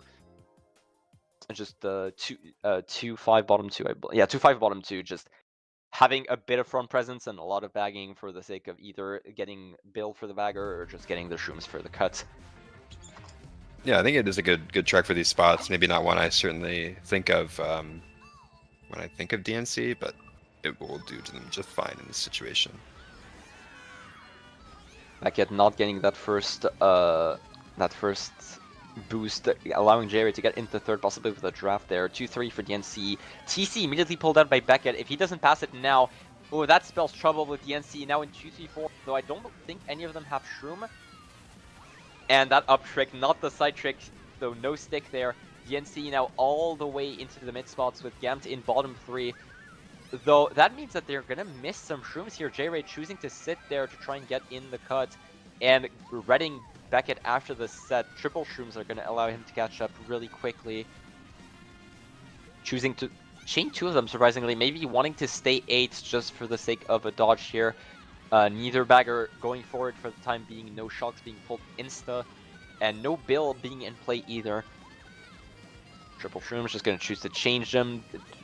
GAMT in quite the low spot regardless. 3 of bottom 4, I believe. Exactly, yeah, 5, 6, 8. Not good spots. Shrooms are pretty good here at the end of the track, and there's Bill for Beckett. Bill. That is big. That is exactly what you need if you're GAMT, just telling Bolly to chain as if his life depends on it, pretty much, trying to get Shock into that lap 2. Oh, although it someone could has very it. easily come back to bite them. Not sure which bagger is going forward just yet. We're gonna have to see as we pass the set. Theodore reading out one of GAMT and possibly forcing. Oh, I would have liked to see it. I do think I saw Alpha as the close bagger. So, could be Battle Glitch playing tricks on me. It is there's Alpha. DNC, It is KC. Alpha. It is Alpha. So GAMT having the shock, Beckett choosing to hold that Bill, either planning to use it during cut or just use it really, really late. I suppose we'll have to see which of them they prefer. I saw Luna Luna's in in a Mega. Surely it comes. Oh, or not. Maybe the Bali lose it somehow? I would be surprised, otherwise it was by a car. Though actually both baggers behind now. Bali's still going forward. He definitely has it. Definitely has it. We're just choosing to hold, maybe hoping that more dodges are being pulled or just a blue. This Bill just isn't that much value for Beckett anymore. Not going Yeah, through any he's pretty much going to be stuck in the back there. J-Ray shooting a... Oh, this is Luna? Okay. Would explain the red there. And DNC now in top 2. That shock red maybe going to be thrown out here. It is going to be thrown out. It is kind of late, but Marky maybe going to be able to pass that TC. It looks unlikely. Oh, actually, a blue shell. Another non-wait on the line. That's 2 mental mistakes from DNCE. It's going to give GAMT a winning race. And J-Ray eating both of those, actually. Both on Rabbit Hole and Big Naders eating both of those late blues. As 60, Johnny joins the room, so we're going to be 9 in room soon. for the D1 match to start. Though GAMT getting 3 points off that race and breaking into the lead with that late blue, I feel bad for J-Ray a little bit because that has been two Yeah, times that's in 2 brutal. matches. Granted, it wasn't as important in the last match. This one allows GAMT to get into the lead, so a bit more troublesome if you're DNC. Yeah, Eric MVP after 6. Statement match from him. I've seen him in the front a lot. I know he's actually a big Nature City fan, so good to see him do well on that one. But yeah, I will leave y'all to it. I'm gonna go spend some time with my family. Maybe. No worries, Ford. Appreciate the co-cast as always. It is great having you. Yeah, always a pleasure, and hope this D1 match gives some good entertainment for all the people in the chat. We'll have to see. Alright, and real quick, folks, I am just, real quick, before the match starts, I am just perhaps, because my throat is dying. I will be right back.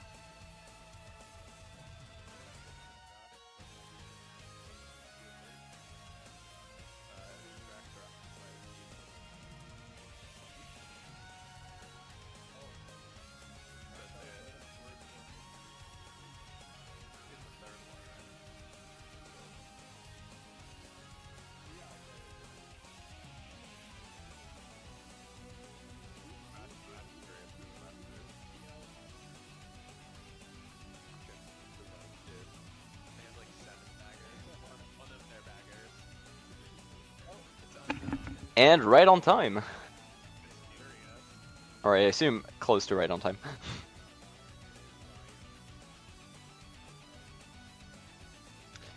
So, PL versus XC, as we stated before, for those that were not here before the match started, both lineups pretty much at their strongest, at the exception of Kits replacing Frozen. Both matches in the regular season being PL losses, both by 38 and 138, so pretty tough losses for PL overall. It is expected to be a 60 win, though. We expect PL to put up quite the match, as it is playoffs, with them having Ivan and Emil, both really experienced players with quite a bit of with just playoff experience in general, having that mental edge.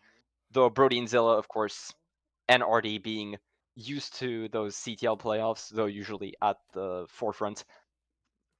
Lost Fortress and Hell Pyramid with a Rogue Dino Jungle pick.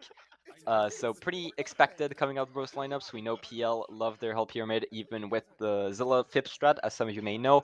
Lost Fortress, usual 60 track pick, especially with 3 of their lineup having tops on it. But it is Hell Pyramid that is going to be picked at the start, with PL hopefully getting into the front right away, with Ivan being in second, I believe.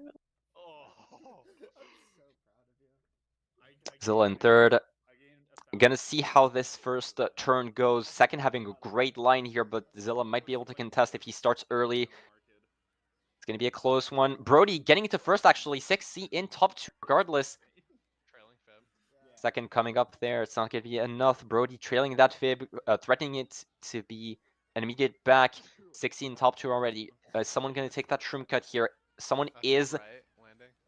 It is going to be RD, so top 3 for for 6C, but in Fips night, I assume hitting Zilla, and Emil being back green almost immediately, so 6C still in top 2 for Ivan taking cut.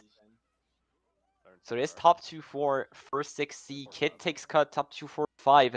Quite the start for 6C just in general. Zilla choosing to schlag a little bit with that green and just trailing that red, threatening Emil right before the ramp. He's not gonna throw it just yet, and having blue right after throwing that red Emil, forcing him in a star. A shock early for PL, for 2 people dodging in star, and Zilla most importantly losing blue. That is quite big when you consider how much of a break 6C had. Emil now in, we can see on the minimap.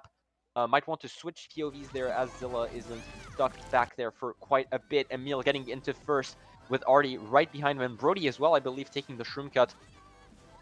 Emil pretty much one versus the world here. Brody attempting an banana snipe is not going to be enough. Backing tight here outside of the cut, still keeping first. Someone taking shroom cut here. It is Zilla. Brody and Zilla, the dynamic duo behind Emil. Possible snipes coming back up here. That T-Pow is really good from from PL there. Zilla and Brody being forced pretty wide. Emil not getting the trick here, but it is because a blue is coming out. Brody and Zilla both managing to dodge that quite well.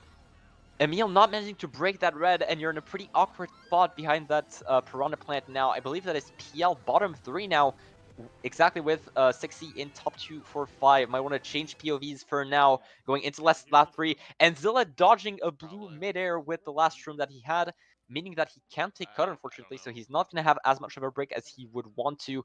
Great T-Pow from 6C onto Ivan. It's not going to be enough to shake him out of second, though.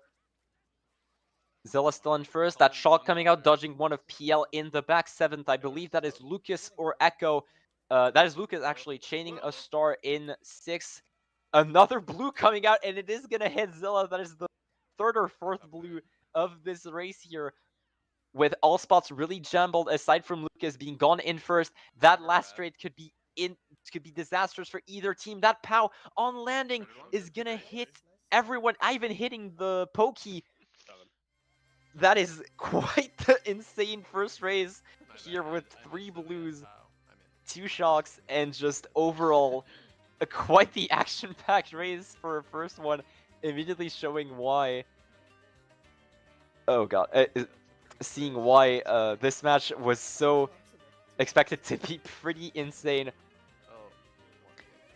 A lot of POWs, a lot of blues, a lot of power items being used to their fullest actually. And that is going to be a pretty even race as expected, with 2-3, 5-7 for 6C, barely breaking ahead with Ryan getting the dagger point. Wow, quite the insane race to start us off here. 6C barely edging it out, even with that last blue hitting Zilla after the shock.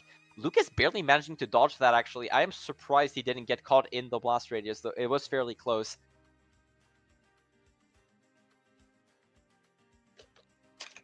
We might have a second caster join. Give me a second. Would definitely help, seeing how hectic that first race was. Chain into potentially Glacier Mines, that Dino jungle in the pick being spammed by Artie for the time being, as Flying Kingdom is being picked by the rest of 6C. Once again, a fairly expected track pick from 6C. Brody and Zilla being really consistent at the shroom list. Kit being as well, if I recall, just overall having that tech knowledge that would allow them to break in the front, with Glacier Mines being expected from PL, especially in fairly consistent draft spots. And hello FB, thank you for being here for this cast. Hello everybody. My throat thanks you in particular. That first race was really hectic to start us off. I've been watching. The last match looked like it was pretty good, and even just the first race of this one looks like it's gonna be pretty interesting. Absolutely, 2 drafts being pulled out immediately. Artie in first, Brody shrooming up and being redded out by Lucas actually. Quite close spots in the front. Emil already muscling Artie out of first to let PL get into top 2. But obviously, as this track works, a lot of people are going to be shrooming up, one of which is Lucas, to further secure the top spots for PL. Zilla and Ivan being right behind him as well. I believe someone from 6C got hit out there. It is PL in top 3, actually. Those nano snipes hitting on Ivan, shrooming up. Aww. Artie. Trying that cut when it's blocked, unfortunate. Emil. Lauren's doing Artie a crazy favor with that switch for POV there. Absolutely. So this should be a pretty easy position for PL now, with Emil able to hold this red, at the very least prevent 6C from being too aggressive. At the very least, it's pretty much guaranteed to be a Lucas first if there's nothing crazy going on. Though that red is going to be triple reds from Brody. More than ideal pull there. No one gets hit by the star, but Emil is going to get past his TC. Can he pass it back? No. Artie's race is over, but so is Emil's probably. But he does pass it off. Great pass from Emil there. PL in 1-3-5, I believe that triple shroom him to take 2 the two ending cuts, they're probably going to be able to get in front of Kit if he hasn't also pulled his set of triple shrooms. This point in the race, it is more than likely. Blue does come out. It's more than likely that Kit will be holding shrooms, and it does look like he is angling for the cut. But he doesn't take it, no. So Lucas being blued out, Brody getting close to the top 2 now, though it's not enough. Top 2 for PL. Actually, I believe Echo actually maybe getting hit out there, allowing Brody to get into second. Emil backing those reds onto the wall. It's going to be quite the close ending depending on what items the PL members get. TC, can you take cut in TC? Definitely not while small. Groundstar does Kit. come out. Emil barely clips it. Lucas is raided out by Kit after running the entire race. It's going to be second for Emil, but it looks like quite a good race for 6C and 1-3 there by the looks of things. Absolutely. The Ryan was running, so not the not the PL 235, but PL only getting 2-4 out of this. Late shock benefiting 6C quite a bit, even if it was. I assume the idea was. Wait, no, it was a 6C shock considering that PL dropped a star. So I'm surprised. Yeah. So Brody TS on the shroom cut there, possibly calling a bit to calling to TS himself. I'm not sure how good the respawn is, all things considered. But either way, great race for 6C, getting 1-3-5-6 after that. Yeah, definitely the priority with that shock there from 6C will have been to prevent PL from taking the cut. Obviously, Emil pulled that TC there, but from a boxing 4, he's very likely to pull even a single shroom to take it there. I didn't see, obviously, what happened behind Emil, so we have no way of knowing who got shocked in and out of set, but Kit being the main benefiter from that shock. Absolutely. Taking PL out single-handedly at the end there. I will say, though, Emil is absolutely glad that Kit has a bit of lag there, because if he didn't get that ground star, that race would have been absolutely horrendous. That was TC after the shock, but barely managed to clip that ground star after Kit tried to steal it from him. Oh yeah, 100%. Also, a bit of a surprise that Kit didn't get a red off on Emil. Because there were no 6C players near him. You would have thought he probably just spams that red and takes him out. But very, very narrow escape for Emil there, regardless. But PL once again getting another track pick. That's 3 out of 3 now, with in second on Candy Coaster. Just pretty much guaranteed to get first, seeing how that first turn usually goes. Kit manages to hold on, even with Emil being on Daisy and getting just fucking obliterated. PL getting head out almost immediately. That's bottom 3. Granted, Candy Coaster is absolutely one of those tracks where you can catch back up if need be, but that is not the race start you wanted if you're PL. Yeah, stuck in the back. It's that bottom 4 by the looks of things. It is. Ivan possibly getting head out once again. We're gonna have to see which bagger goes for the strat. I believe one of them loses Bill with that pillar here. And failing to lose Bill in an effective manner, so one of the baggers staying in 10 even with that even without shock, or even without shock being pulled just yet. Oh, and team killing coming out from PL, a lot of it. So that's Emil now in 4th with a star, with 6C in top 3. We'll have to see if anyone takes cut. None of 6C takes cut actually, so PL gonna be able to get back up there. Emil immediately throwing the blue Zilla in quite the tough spot, hitting the Goomba and immediately does get the star off once in that. I do just want to highlight as well that it was Johnny that spammed the bill, and it is now Ryan that is perma 10. So Cannon Trek shock potentially in PL's hands. Is looking like a pretty good situation for PL, especially with Artie failing in first. It's now top 3. Like I said, with the advantage when it comes to shock. Was there an item blocking? That was quite the fail from Artie there. That is just top 3 or top 2 at the very least for PL. Top 2 with Brody and Kit being close behind right now. We might want to change POVs as Emil is going to stay in the front for quite a bit, I assume. Oh, Zilla actually with those shrooms, and Brody right behind him. That is 2-3 for 6C, trying to put pressure on Emil there.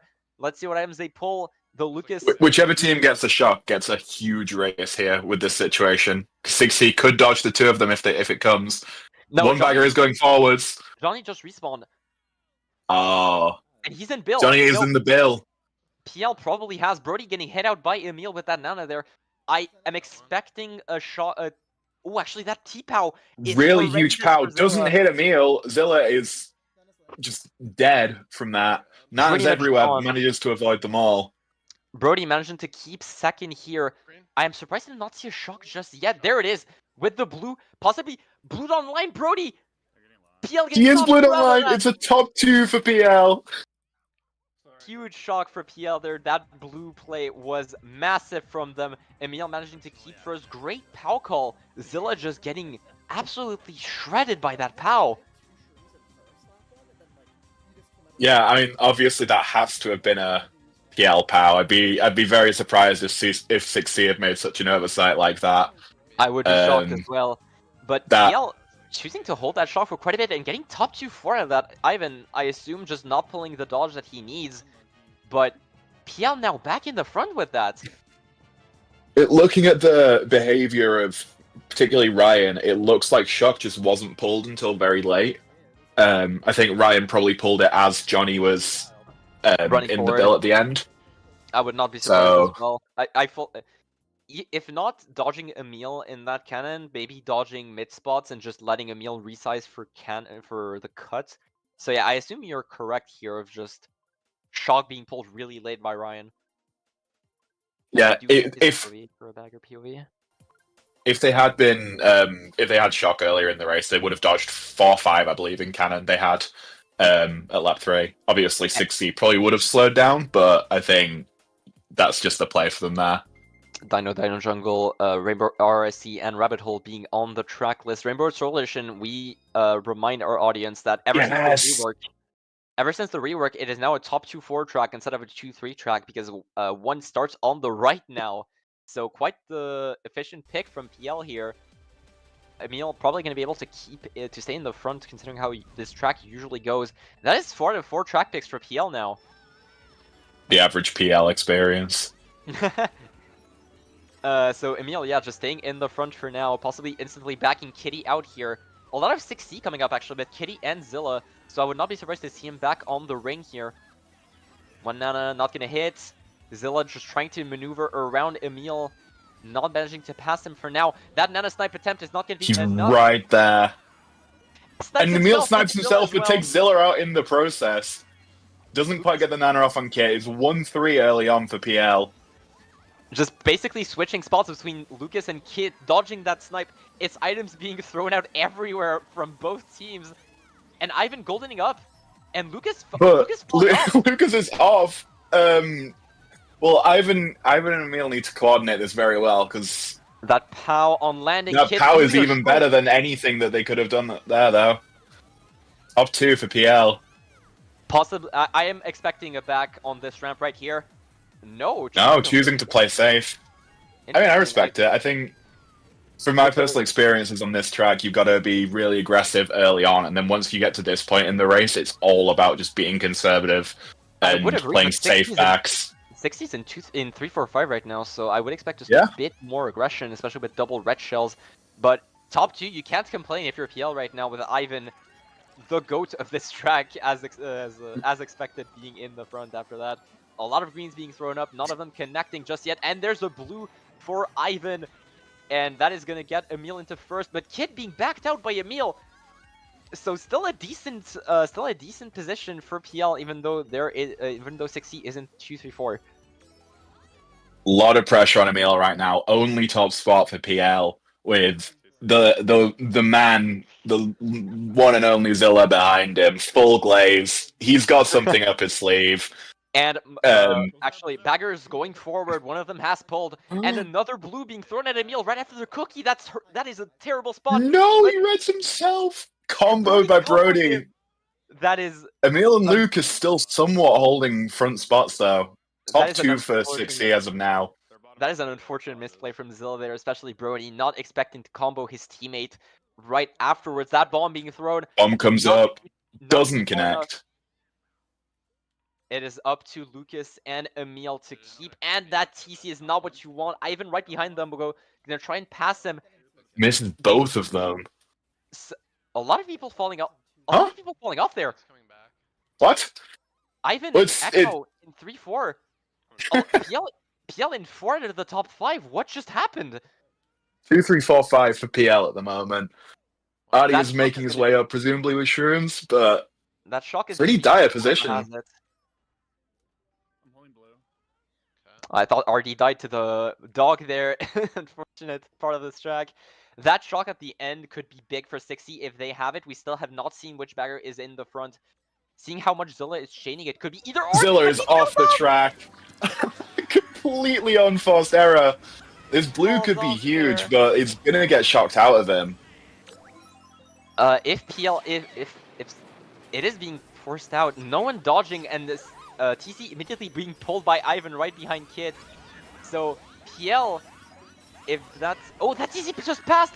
Ivan falling off the shroom list though, so he is gonna get 8. That is still 2, 3, 4, 8 for PL just in general. Unfortunate fall after the TC pass. It would have been an amazing play if he managed to do it. I am not sure if he attempted just to do the shroom list after TC passing, or if he intended to do the shroom list with TC and just ended up passing to Kit. But regardless, winning race for PL, still in the lead at the end of GP1. I would not be surprised if many spectators did not expect that outcome even after just one GP. Realistically, 6C still have another 5 GPs in them to turn things around. I think shocks have been going seemingly in PL's favor so far. Oh, I think that's definitely and obviously the 4 track picks very much benefited them. 6C are not a team that really kind of depend too much on track picks, but obviously PL kind of excel probably more on their tracks than a lot of other teams do. Having that so, niche track pick knowledge, yeah, knowledge certainly helps. And speaking of niche tracks, Warriors Climate Cataclysm coming out. Yes! PL. Number 1 CT, not even close. I know you're a fan of that one. That dreaded 2 shroomer. That dreaded 2 shroomer that could easily steal a map just on lap 1 straight up. And it defines the entire race. That backing strat as well, not being the easiest one to pull off. Are we gonna see a 5 out of 5 track pick? If we are, so Rabbit Hole, Dino Jungle being ignored once again for the 5th out of 5th track pick from PL with Warriors Climate Cataclysm. I advise all spectators to look especially at the first double shroomer here because it might decide who's running the rest of this track. And also a reminder that Bill takes that double shroomer for some reason, so whoever gets Bill here could also just go forward. Emil being bumped out a bit here, but gonna stay in 4th. 60 in 1-3. Nana's being shown, but nothing hitting quite yet. Zilla with a single shroom behind Emil, not the double one that you'd want. Someone going for the double shroomer, making it. That might be Lucas. Either way, ooh, that great back bomb coming out of Emil right there. That's gonna be. Oh, actually, Brody was the one making it, so he's going to be in 1st with PL in 2-4, already in 3rd, trying to head out Ivan. Ivan shrooming up there, trying to close the gap with Brody. Nice dodge of the fib. Essentially, that TC pull kind of defined Emil's entire race. If he pulls triple shrooms there, obviously he wins, but TC kind of takes him out. It separates him a lot from the top 3, even taking the double cut, well, the 2 shroom cut. Well, you won't really do a lot for him, especially with that.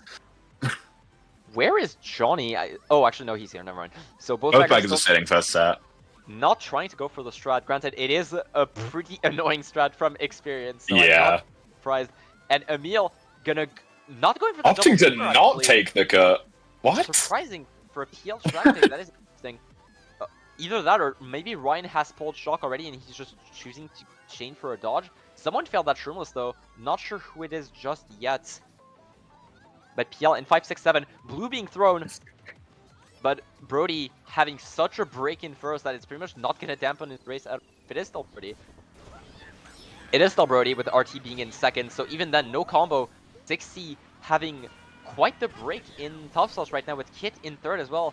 Completing this little trio. Johnny maybe dropping star or just running in the pack. Not sure just yet. Already backs his own teammate. Not sure the intention behind that, but maybe just poor coordination between the 2 of them. Still top 2 for 6C going into lap 3. Zilla taking the cut in 2nd. And he's gonna make it. Emil going for Emil also making it in 3rd. Changed his star at some point. Brody having such a break in first that even then he's still one ahead of Zilla. That POW could have been devastating, but it is gonna allow Emil to survive that green snipe attempt, not gonna connect. TC behind him, already being TC'd actually, could be still mid spawn. If PL have the shock, they call it here 100%. Which they don't. It's going to be a top 2 for 6C. Back onto Emil. And Completely hidden by the hedge. Really hidden back there. Luca's gonna shroom up. Is gonna allow them to get 3-4. And Kit getting 5th as well. Ooh, that shock. Just sort of bottom 2, I assume. Just trying to get him into set. Overall, 6C finding the response we expected out of them. Really, Looks like a top 2 5-6 for 6C there. really uncharacteristic race coming out of PL. Just a lot of them choosing to either not make it or not having the items to do so. Ryan just gonna get the bagger point, hopefully, but that cushions a little bit, but that is still a huge race for 6C. They're getting top 2, 5, 6. On a track pick that was seemingly just benefiting PL a lot. Granted, Brody being the only one to pull shrooms at the start definitely did not help. If any of PL got trip shrooms there, if they did not just skip the cut, that definitely allows them to just get up there. I was going to say, the turning points of that race were, 1, Emil pulling that TC kind of uncontested in 4, but then pulling shrooms and not taking cut. Kind of like, it kind of just cemented 6C in those top spots, particularly Brody just being in first uncontested. And then whoever it was that got in second, I think it was Artie and then Zilla after he took the cut, with just a free layer of protection. Yeah. And 6C now back in the lead at 7 points. Still really close match regardless, but Color Wonderland being picked out obviously as expected. The top 2 of But we're Zilla playing and Volcanic Brody. Skyway. No, we're not. No, we're playing not! Dino Jungle. Finally, 5-1. The indie pick from Artie coming out, you might expect a bit of laughter in 6C call right now.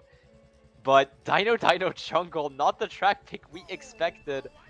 But the one advantage I will say is that it's sitting, so hopefully just 6C being able to run shockless here if they are able to double back in correct spots, which I assume, knowing Brody and Zilla's synergy, they will be doing so quite effectively. Getting both boxes here. There is the wall clip strat, so presumably both baggers will be going for it at least once. I suppose we shall see. Both baggers respawning for now. Looks like Ivan and Emil both taking cut. Top 2 early on. Well, I say early on, but entering the end of the lap. That green not Green comes out, doesn't connect. Easy shroomless. Someone failing it actually. Not sure who, but Emil now... no, actually, Ivan making it, so I assume a member failing it. So top 2 for PL after that. Ivan maybe having one more shroom after the cut. Unsure. We'll have to see how this goes. But 6C I believe that's Kit and Brody pretty far in bottom 2 at the moment. But obviously the massive shroom cut. Nothing really matters until lap 3 here. Obviously it's nice to have the front spots, but yeah. Oh, ground shroom doesn't opt to take the cut. One of the backers going forward. Ryan has the shock. There. Absolutely massive there. PL in top 3. Top 3 with shock. It could be a call after that. Oh, never mind. Lucas being hit out. Ivan barely dodging that snipe, so it's not going to be a call. I have expected a call on TSing Zilla in the cut there after top 3 take it, but with Lucas failing it, clearly not as worth anymore. Still, PL in top 2. Green attempt in the cave, going to be quite the line actually. Wow, but Ivan managing to dodge it quite well. Artie with tripped reds, Brody in front of him, not being able to chain them until the top set. With a PL member in front of him choosing to slow. Johnny, no, that is Johnny billing, so that is definitely PL shock as we expected, just an unsure, just PL that far gone in the back. Lucas and Echo, one of them taking cut, the other not, I believe is Echo in the cut, it is. That power. Lucas is taking cut, he's just very far back. A lot of people dying to that. It's 1-3 for 6C somehow. Top 2. Echo fails. Top 3 for 6C. That POW was devastating. That POW made the race. I believe it made 3 people go around that cut there. That POW just saved the race for 6C. That was absolutely Oh, the definitely one the item they MVP of the race for 6C. We'll have to see the results, but I believe that is top 2 for C after that, even I with think it that was top double 3. dodge. I saw Kit came up on the line, so I yeah, have to see pretty the certain results. that's top 3. It is! Yeah, Top 3 top 3A nonetheless, but top 3. after that huge lead from PL right at the start. Even after that double dodge, that Pow single-handedly just turning the race around with top 3 for 60. Granted, Echo could have gone second there. I'm not sure what happened. He couldn't have gotten hit out. I think that was just either him eating the water geyser or going a bit too wide. But it is one of those two, and just letting go of that second place to get 6 top 3. So 60 now Top extending. 3. Top 3 for 6C. It's going to be a pretty obvious Color Wonderland pick for them, unless Artie feels like trolling again. But Granted, Zilla is the one in 8, but I wouldn't be surprised if he just goes for Bill and manages to move up regardless. And it is Color Wonderland that's going to be picked. Artie no longer trolling, having his track pick and winning quite big on it, even though it was not the expected outcome. And but we do have a -20 going against against 6C. That Bill from Johnny, I assume, was the reason why. Yeah, Johnny did Bill Echo lap 3 with that, so definite -20. So it is going to be only up 4, but 6C having their track pick twice in a row, this time the one the entire team wanted. Zilla not choosing to sit for Bill, actually. Interesting. Lucas immediately pulling a TC, hitting out Artie, but not going to be able to pass it to him. So it is going to be a really good start for 6C overall, top 2-5. Great dodge of the bomb as well, top 2-4 now with Brody and Kid. I assume just going to be able to run this up. 2 of the fastest players in the game on that. Actually, Kitty going around the cut, never mind. I think it makes sense considering Zilla has the shrooms, but obviously losing them there. It's still gonna be a pretty comfortable top 2 early on for 6C. And Zilla and Brody, the 2 kind of pioneers of this track, followed just by Kit. Brody doesn't have the tank on for this match, I'd imagine, so we probably won't see him going for the cut. But I would not be surprised if lap 3 maybe. Emil with a golden choosing to save it. Will he go for the cut? Actually, no. choosing to he did not save it. It would be funny. But yeah, pretty much just chaining for a dodge, I assume, or fail. Just trying to get up there no matter what. Lucas with another TC, actually. Already trying to red out Ivan. Not hitting him just yet. So 6C now in top 3-6, I believe. If spots up there I haven't changed. Someone falling off, I believe, of the cuts. And this is just a pretty standard race for 6C here. They get this track when they're in top spots. They run this track for start to finish. Ooh, that green. Kind of not a lot that PL can really do other than pull about 12 blues. Actually, I believe one of PL being in top 2 right now, and thanks for the POV switch, Lawrence. We see that 6C half shock since Ryan went in 10 with a star. So 6C gonna be able to have that cushion also of not being TS there. So that's still top 3 for them with already being close behind, maybe trying to get a dodge here. Emil choosing to slow down, trying to prevent him from pulling that dodge. You can assume that Artie's probably holding something now for a late TS on the cut. He's going around, but Shock isn't coming in. Bill being used. They're just in top 3. They're not used. They're already getting a mega to dodge here. And just passing him in 5th. I believe Echo being the... No, not Echo. Ivan being the one saving the top 4.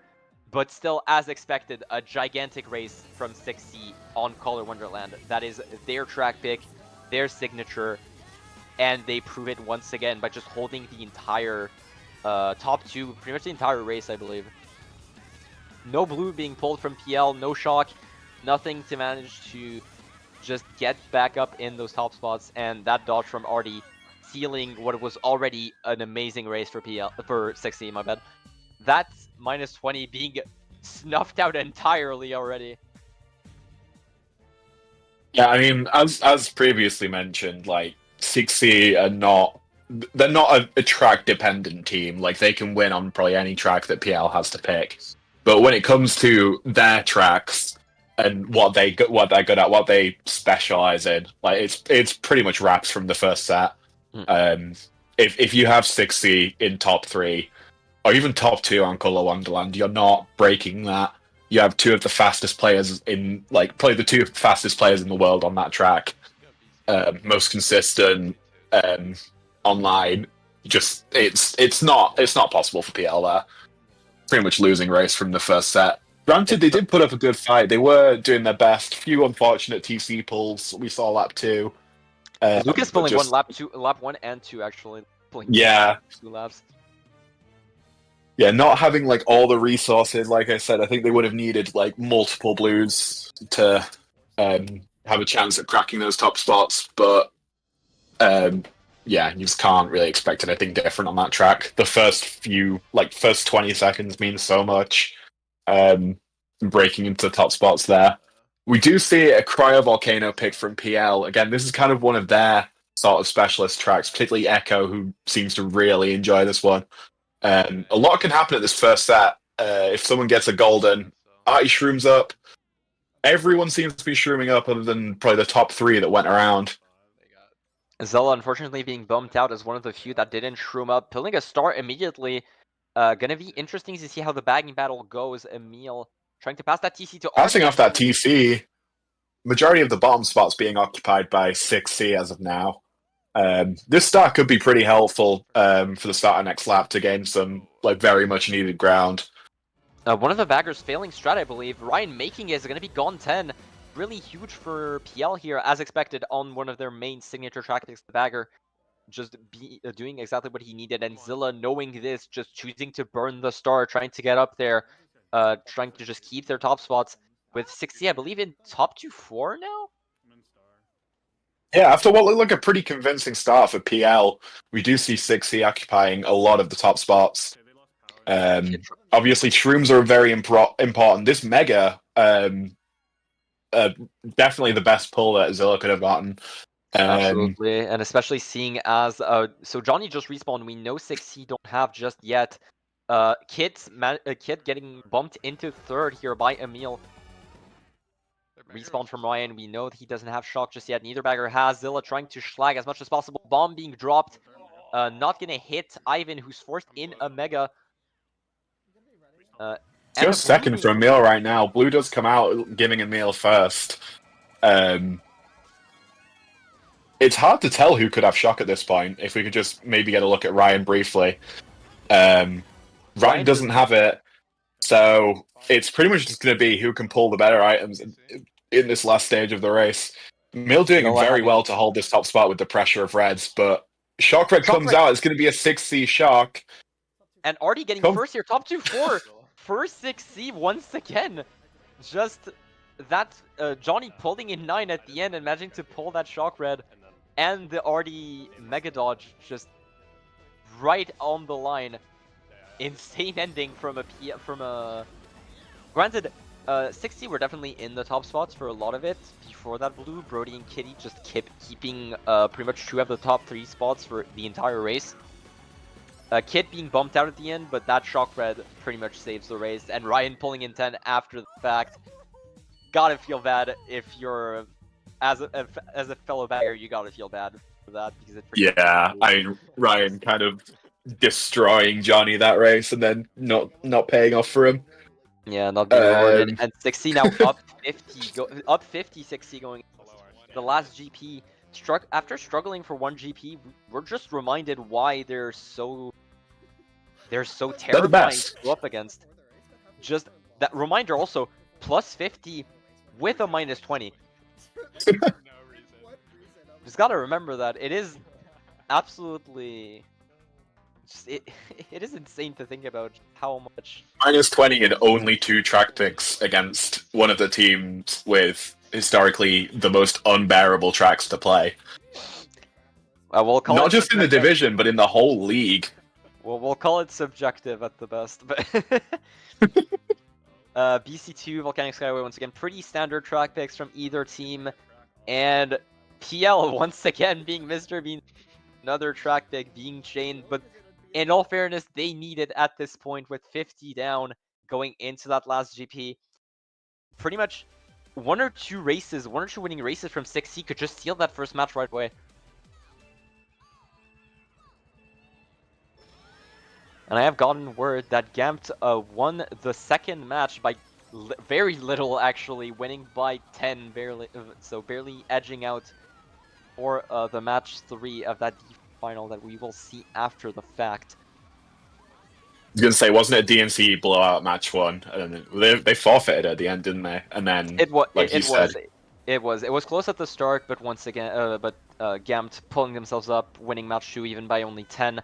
Match 3 not happening tonight, it will happen later, so we can fully focus on that D1 match. And speaking of which, Volcanic Skyway, 3 members of 6C actually taking that first cut, so it's gonna be Emil being the only one in the front, bumped out by Johnny. Nana, Kit backing out Zilla. A bit of revenge for that red on earlier races. Emil going a bit too high, so Brody managing to pass him by getting that trick. But 6C in a lot of the top spots right now, Lucas shrooming up into 2nd or 3rd, and already holding... We're being held by Artie, so it's going to be pretty easy for 6C to just run this for the remainder of the race. Top 5-7, I believe, for 6C now. Yeah, Shock obviously very influential, pretty big cannon on this track, so very easy to dodge multiple people. Both backers still going backwards with one having just respawned, so I believe we will not see a Shock just yet.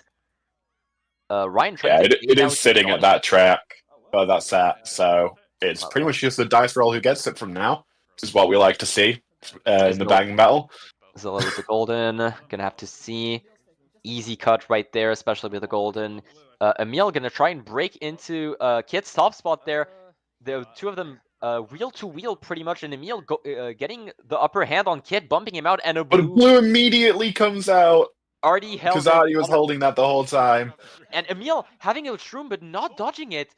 So 16 now in top 3 after that failed blue dodge. Gotta assume that just the slant making it really hard to dodge the blue, giving the angle of and the boosts as well. Well, made it even more precise. Absolutely. And blue from Emil this time. Zilla being comboed to hell and back. PL in 3-4-5, bluing Brody right after the set. Kit now the only one up there. But TC pulled immediately. If he doesn't pass this, then it's... Oh, it is 1-3 for PL now, though. Echo somehow making it up there. Artie gets TC, but gets the bomb off on 2 of PL.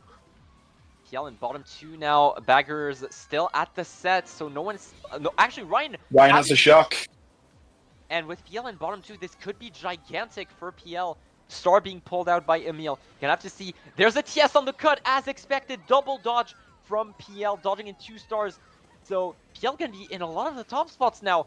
3-4-5 at the very least. Artie resizing right after the shroom. Is gonna throw a red at Red Ivan. comes out from Artie, but it passes Ivan, and it's gonna be a pretty free red for Emil. Not quite, actually. He's kind of fighting between positions. This is really close, but gonna probably try and red him just here. Exactly, targets Artie. No, he doesn't get it off! Back bottom to 2 of them! 3 of them! It's bottom 3 for PL once again! Artie the hero for 6C, back bombing 2 and then 3 of PL in a single lap. So that's bottom 3 for PL with shock on one of their main track picks. You've gotta feel awful. Yeah, it's looking more and more bleak for PL at this point. Like a full GP of just getting absolutely battered by 6C. We're now in pretty much top 4 territory for 3 races, or close to at the very least for PL.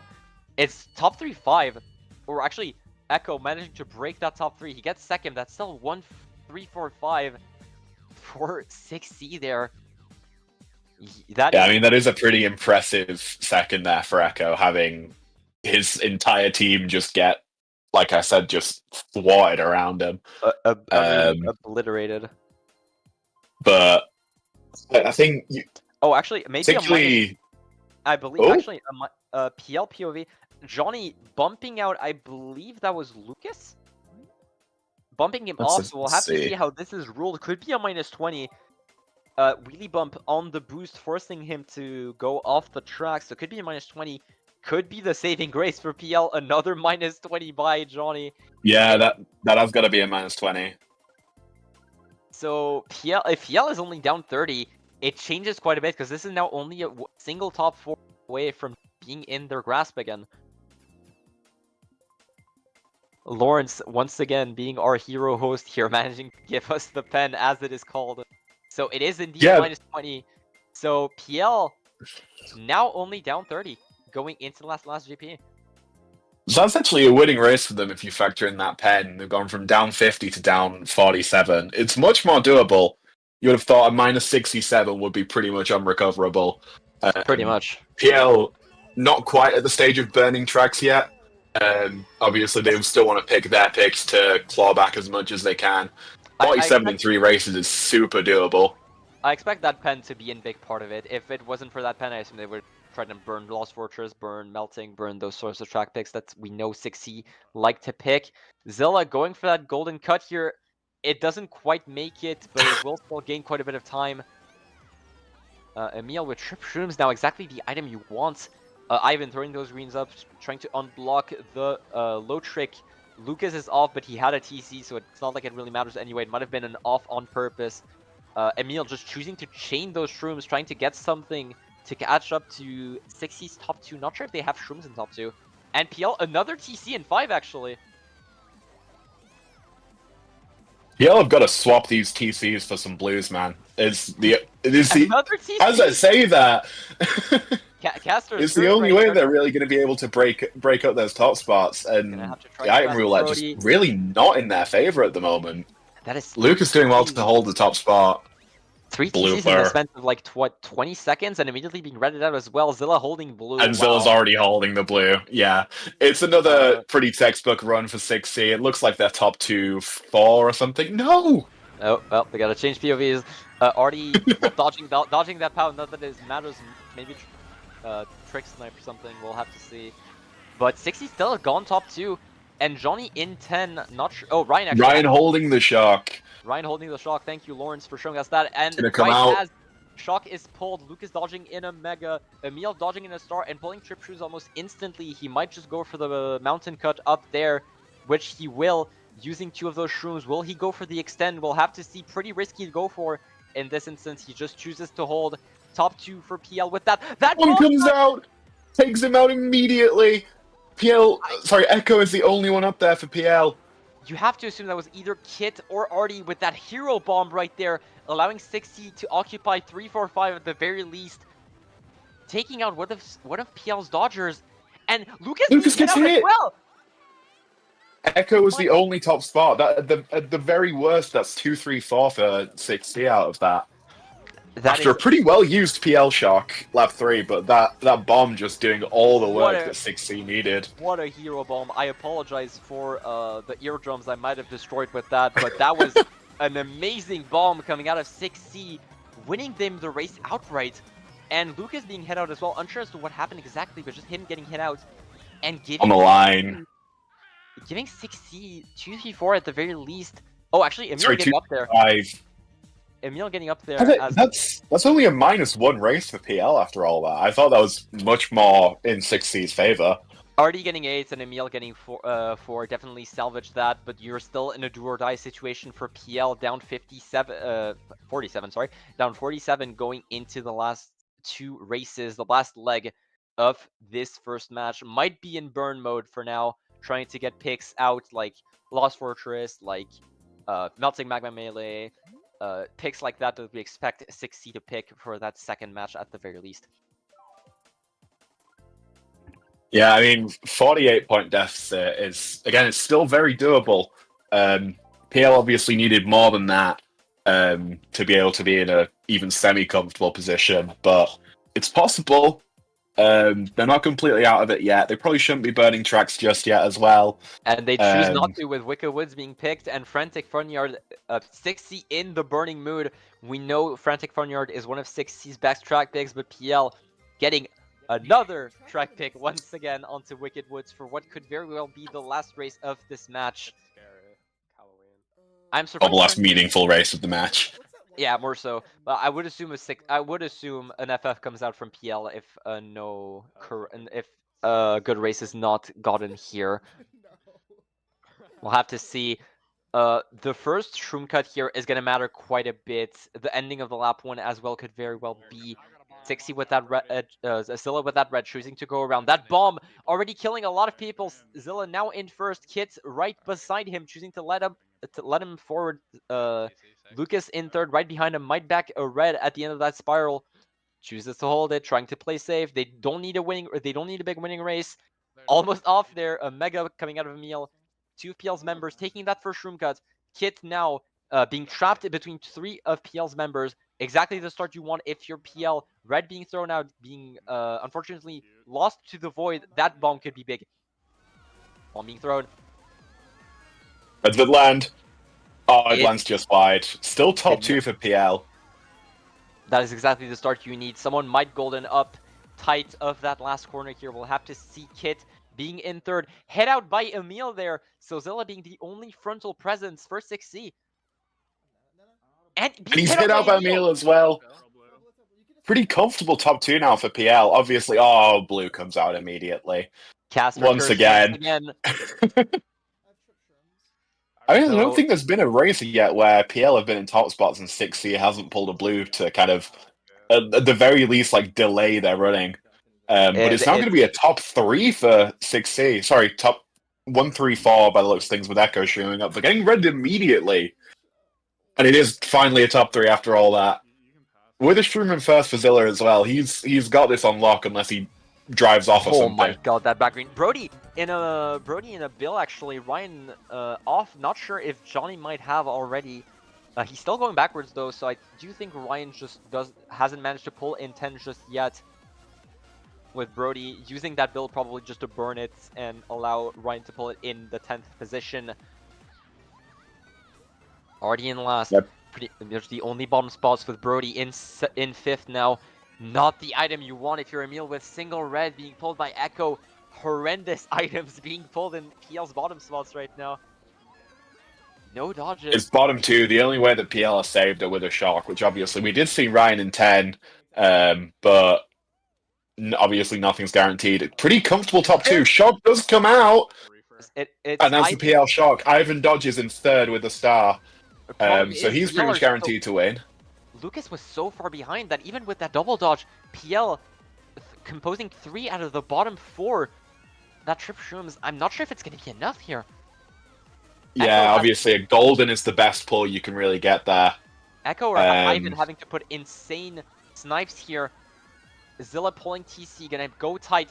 6C also shrooming up.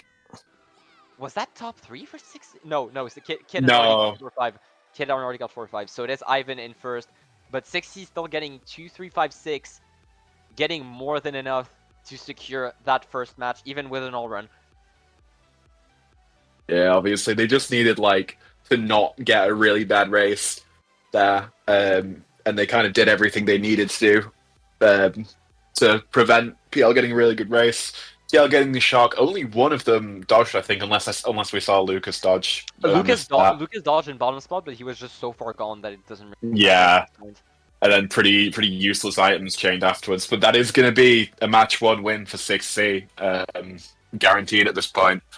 Brody 115 in 11 races, scoring more than 10 as expected. Main point scorers for 6C, MVP of D1, showing exactly why he deserves the title. It is not glazing if it's true, folks. It's still glazing even if it's true, but it's valid if it's true. Let me check a rep chat. Are we going for a race 12, trying to burn out? It is going to be a try to burn here, Frantic and BC2, just trying to get that last track pick off. I've been going for the wrong BC2. Unfortunate. I have seen Alpha KC go for that one, so I... But in all seriousness, trying to burn out that last track pick, Strobens and Frantic both really... Oh, Ivan! Oh, the wrong one! Is it a -20? Wait, was it picked? I mean, yeah, no, it was. No, it was... wait. Oh no, I'm on the wrong draft. Hold on. No, it is not. So it is a -20 for PL with that. Race does not count. You gotta feel bad. Race does not count, but they don't care. They're just racing. Actually, Oh. I believe a few. I believe maybe the PL host. Yeah, just I believe maybe the PL host. Wing off seeing that, but that feels bad. You had that last burn if you wanted to, but race just does not count at -20 because it was not picked in any of D1's drafts. As a reminder, this playoffs does not work on individual team track list. It is every single track list in the div, but no team picking SNES BC2. So race does not count, -20. No burn track pick for PL as much as they would have wanted to. Nice dodge for Emil, I guess, if you really want to break. Yeah, Emil can really get up there now. He's in such a good position to win this race. Exactly. Go, It Emil. really matters. If the Probably race is played puts a out, smile on his face at best. yeah, probably just little mental victories. You're gonna need that going into match 2 here against a team as dominant as 6C. Yeah, because that was a pretty tough match to be on the receiving end of. Obviously, no one wants to lose a match by as much as PL have just lost by. In the ways that they've lost, it's been pretty unfortunate. A lot of the situations that they found themselves in, with 6C in particular, getting kind of either just 3 runs in top spots in top 2 and top 3 for the whole race, or just I hate to say it, but a lot of the wins from 6C have been decided from pretty fortunate blue pulls, and PL just kind of not having the resources to get any sort of momentum on them in the middle of the race. I will agree that there were a lot of blue pulls on 6C's side, but there were absolutely just some races that they won by outright running. It would be a disservice to say that they only won because of blues. Oh yeah, 100%. I'm saying that it was a mixture of those two sorts of races. Absolutely. PL'd in a top spot for probably no more than a lap, and there's usually been a blue out from 6C, and then they get into the top spots and just hold them. So yeah, pretty impossible to shift them out for PL there. The item luck not doing their moniker any justice, seeing all the TTs, all the blues, all the bloopers, all the single reds. Definitely not what you want to see, but it could easily turn around. Some will say it balances out the track pick luck, which fair enough, that is an argument. Yeah. Especially considering PL's blend of track picks. But regardless, it will be a fairly confident win from 6C, even with -40 going into the match 2. With Emil just getting that first for the sake of mental, which is needed, I will say, is something that you would need going into the playoffs like that. And the thing for PL, obviously, yeah, they got the track picks in their favor, but that does indirectly put them at a disadvantage for the next match. They don't have all of their picks to fall back on, to use against 6C in the next match. So they've still got half their list, but it's not as good. Three of 6C's members scoring above 100 this match. Good lord. Wow, that is quite the scoreboard. But yeah, I will say I will absolutely agree, especially when you got to consider that a lot of those track picks were bagging tracks. So that means that if you start falling off when you're PL, you no longer have those techie bagging tracks that you would use to get back up there. So I would say the first few races are going to matter a lot more because PL's bagging tracks, a lot of them got picked this war. Yeah, I mean, no criticism to PL. They do seem to be more in favor of those, like you said, the bagging tracks. Their signature tracks are the likes of Cryo Volcano and stuff like Stroben's Desert, where there's a lot of pretty big shortcuts to take. Dare I say, the gimmick tracks that are in the pack, for lack of a better term. But yeah, definitely more of a focus on the ones that benefit you starting in the back, which might just be a case of they needed to use those for the positions they were in against 6C, particularly during GP2 where 6C were just chaining the huge races against them. Getting the only 2 track picks that they got all war during that GP2, I believe. Yeah, Dino Jungle is his fluke pick, and then chain that into Color Wonderland for top spots. Which is really the only pick you need if you're 6C. Yeah, I'll say it again. That they don't need the tracks to win. They just need the players to put in the work. As we're very familiar with them doing. So, and that's pretty much how they won that. They did the work. They put in the work. The work paid off. W work. I will say though, Ryan being in 10th a lot of those races, it felt like just getting into the position to pull those shocks as well. So it is quite unfortunate that Johnny did get a few 9ers, but it is not. I would say it's definitely not enough to just get more shocks for PL to beat 6C there. Oh, Ryan gaining third. Are we gonna see an Alpine Peak? Oh, are we gonna see an Alpine Peak there with Ryan in third? It is early. Unless there's a sub and Ryan's running. Is Ryan full? Oh wait, yeah, Ryan is full clause. Yeah, he's a full player. Okay, we'll see. I don't know if we've been reported of any changes for lineups, but yeah. Let me check the rep chat real quick because I'm not certain, admittedly. Count in -20. Yeah, okay.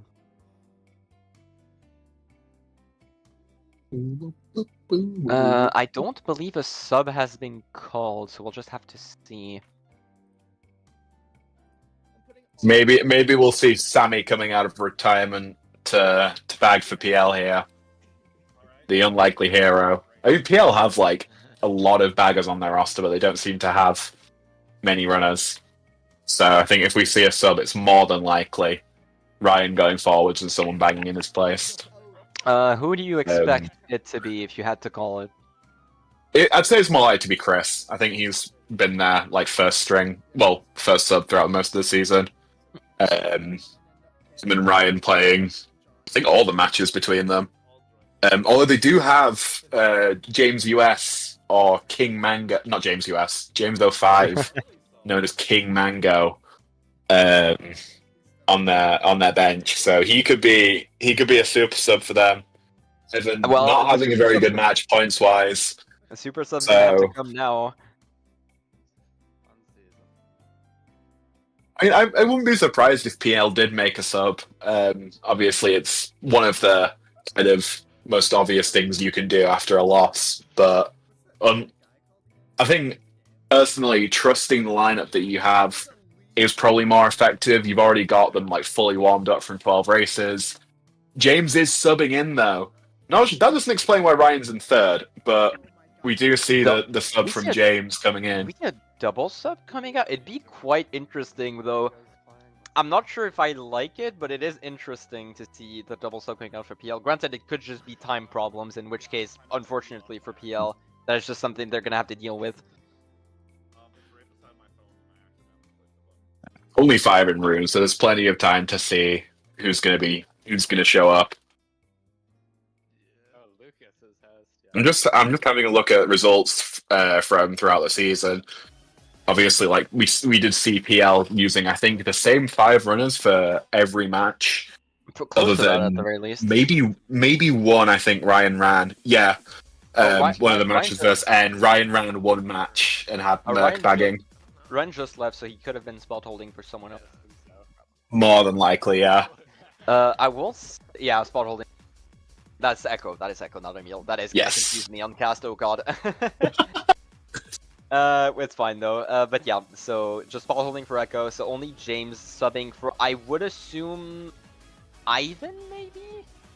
Yeah, if we're going purely off the fact that Ivan low scored that match, it would make the most sense for it to be James in for Ivan. Although I'd argue that like Ivan, like it's not really his job to score in this team. He was more of like the playmaker, for lack of a better term. It is Well, James that's more subbing- so the sort of player he is. It is. But James yeah, we subbing do in see for Ivan Ivan. subbing out. I would assume it's simply because they believe they need more running presence instead of shagging the mid spots, especially considering the fact that 60 have just been in the front a lot of the time. But there's also the question of wondering, is James enough to pass Brody and Zilla? Quite the tall bar to clear, I must say. Johnny spot holding in 8 as well. For Artie, you would assume, unless they plan to sub him out for Luke GB, maybe? I don't think they would do that. I think Artie is definitely the more kind of impactful player than them. Luke GB, like primarily just a front presence on CTs. And you have Like you won't expect him to be the one kind of controlling the race. You've got Brody and Zilla. You've got Kit even. Yeah, like, you've you got the running don't need trio Luke. already.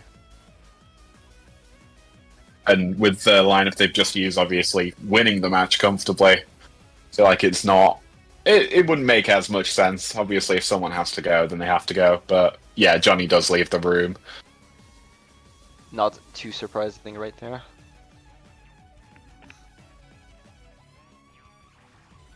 Other than the lineup changes, though, I don't think James in for Ivan is too drastic of a switch.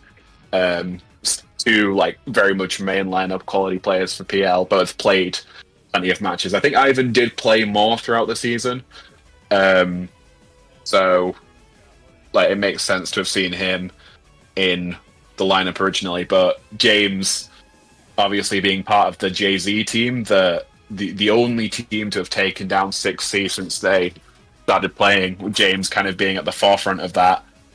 Him and Snoopy leading them to victory. I would argue it's more so Pepe and James. No, I mean him as like the leader of that team. As his team. No, fair enough. Yeah. Obviously, yeah, King 8 kind of again full glaze. I'm not shying away from glazing in public. Fair enough. They did win that finals. You gotta kind of a little bit. Yeah. But yeah. I don't think I was there when that finals was played. I think I was working during that. I can find a date for it. Which season was last season? Was it 12? It was 12, yes. This is season 13. December 7th. Yeah, I will have been at work that day. Unfortunate. No, that would have been such a fun watch. And as I'm informed by Lawrence, Red versus Omega actually starting already. A match that I casted actually, more so the final match of the season that I casted with Red versus Omega, getting a rematch in semis. Red winning fairly convincingly the last one, and at the end of the first GP, up by 14 against Omega, though it is fairly close. Definitely not as much of a blowout as it was during the match that I casted, but it will be interesting to keep it in note. Granted, of course, D1 match takes priority. I apologize to Red and Omega members, but obviously 6C semis take priority. Not 6C semis, oh god. Yeah, just admit that you're biased. Come on, man. I've been casting for like 2 hours and a half. It's fine. Brain fried. We'll just call it my excuse. We'll call it my excuse. We do see a pretty strange lineup from Red. Definitely not their main lineup, but clearly it's working for them so far. So we can definitely provide some updates on that throughout. But like you said, our focus is on this second match of PL vs 6C. We'll mention as well that Retro Rewind champ, nice already. I was just gonna comment on that. Red did say in the post-match interview that they were going to switch their lineup because they're well known for switching lineups from week to week, but they seem to keep a pretty good level regardless of the lineup. Fire Factory, oh, for sure. Rabbit Hole being picked out. I will just let someone do a joke if they want to, whatever. Lost Fortress being picked as Emoji Twingler. As Lost Fortress being picked as the odd pick out for Kit, but it won't matter either way because Fire Factory Fading Frost. The first pick of this match 2, pretty expected PL pick in evens. No, in odds actually, with Lucas running in the front there. Gonna try and keep a top spot against Zilla. Not the easiest thing to do, but we'll just have to see what Lucas can do on one of his signature track picks. I'm drafting. Yeah, and again, this is another very PL track to pick. It's a very gimmicky track where there's pretty much all that matters is shrooms. I believe Brody drafted into first actually ahead of Lucas. Nana, nobody's line. Zilla now stuck in Yeah. the mid pack after plenty of bumps. PL in bottom 2, I would assume. Was it Not PL the that enemy hosted this match? It is PL that hosted this match, yes, with Lucas in front. Yes, it's a weird pick from them. I'd imagine this is more of like a low spots pick. I can't see it. I can't see it if Lucas can run up, but unfortunately Brody immediately drafted and bumped him out of cut, so we found Lucas in 6 now. Zilla, that golden bottom path with golden is actually really good. I would not be surprised to see him just go tight here and burn it immediately, but already starting him. Artie has other ideas. Or not what you want to see. Already Schlager extraordinaire, slagging his own team. Emil, insane pull right there, trip reds onto Brody. I don't believe he's going to be able to break that second one. He will, never mind. Throwing just a bit too late there, Brody going to be able to get an item there. Kit now in second, Brody right behind him after dodging that red. Echo holding the front, holding the fort in first. And Emil immediately hitting that red, that fire, Lucas being backredded. The cut from Emil. Succeeding. Looks like with Kit took the well. cut as well. Echo's still keeping first. Presumably he also had a shroom. You would assume so, but that is now 1-3 for PL. Pau being called by 6C, they're allowing to dodge Kit in midair. Taking cut as well, Kit's going to be in 1 here. Ryan is holding the shock in the kind of expected hiding spot for it. So Johnny at the other side of the map, so it looks like Ryan's going to be pretty much safe with it. Now it's just a matter of PL pulling the dodges. Emil obviously in a spot for a mega potentially, but he'll be more focused on staying in the front, which he doesn't manage to do. He does fail. Trying to navigate Blue comes out from PL. Yeah, Kit got into first, so I believe we'll just see Kit being blued. Unfortunately, it's just Emil trying to navigate around those nanas and barely failing. Gonna have to just see what items they pull. This is gonna be pretty intense. Lucas taking cut comes out from. Looks like 6C will be holding that same 2-3 though. Shroom comes in. PL need to shock here, or Zilla is guaranteed first. I expect them to call right here. And it doesn't come out. No. It doesn't come out. Zilla just gonna be up there getting red off. He breaks it, but he's TS'd. Great. Unfortunate chain of events there for 6C, but they managed. Zilla gets a good enough respawn. Might be enough to pass Echo at the end. There's gonna be close. I don't think those items that he had to avoid. I don't think he gets it, but that is at the very least a 2-3-4 for 6C winning race. Even with that shock. Even with that TS, I am surprised to not see a TS come out from PL there with Zilla getting up there. Must have not been any time. I mean, like, it's you kind of just have to TS him on the ramp there. I'd say, obviously, if your team has dodges, that is. If not, then there's not a lot of shock really does, and you kind of just get him in the cut, if anything. Because getting TS in the cut, like trudging through the off road, is worse fate than death. But yeah, just not a very good usage of that shock. Not the most optimal TS as well. Obviously, it worked for getting Echo into first, but pretty lucky that Zilla had to avoid those items there. Otherwise, that would have been a 1-3-4-6 for 6C. Something along those lines. Yeah, that TS just doesn't do that much. Seeing that you you just respawn right ahead there. GC and Shrubit, once again, we're seeing the track picks come out from PL, but the rest of the team choosing to go for Shrubit and Desert Illusion.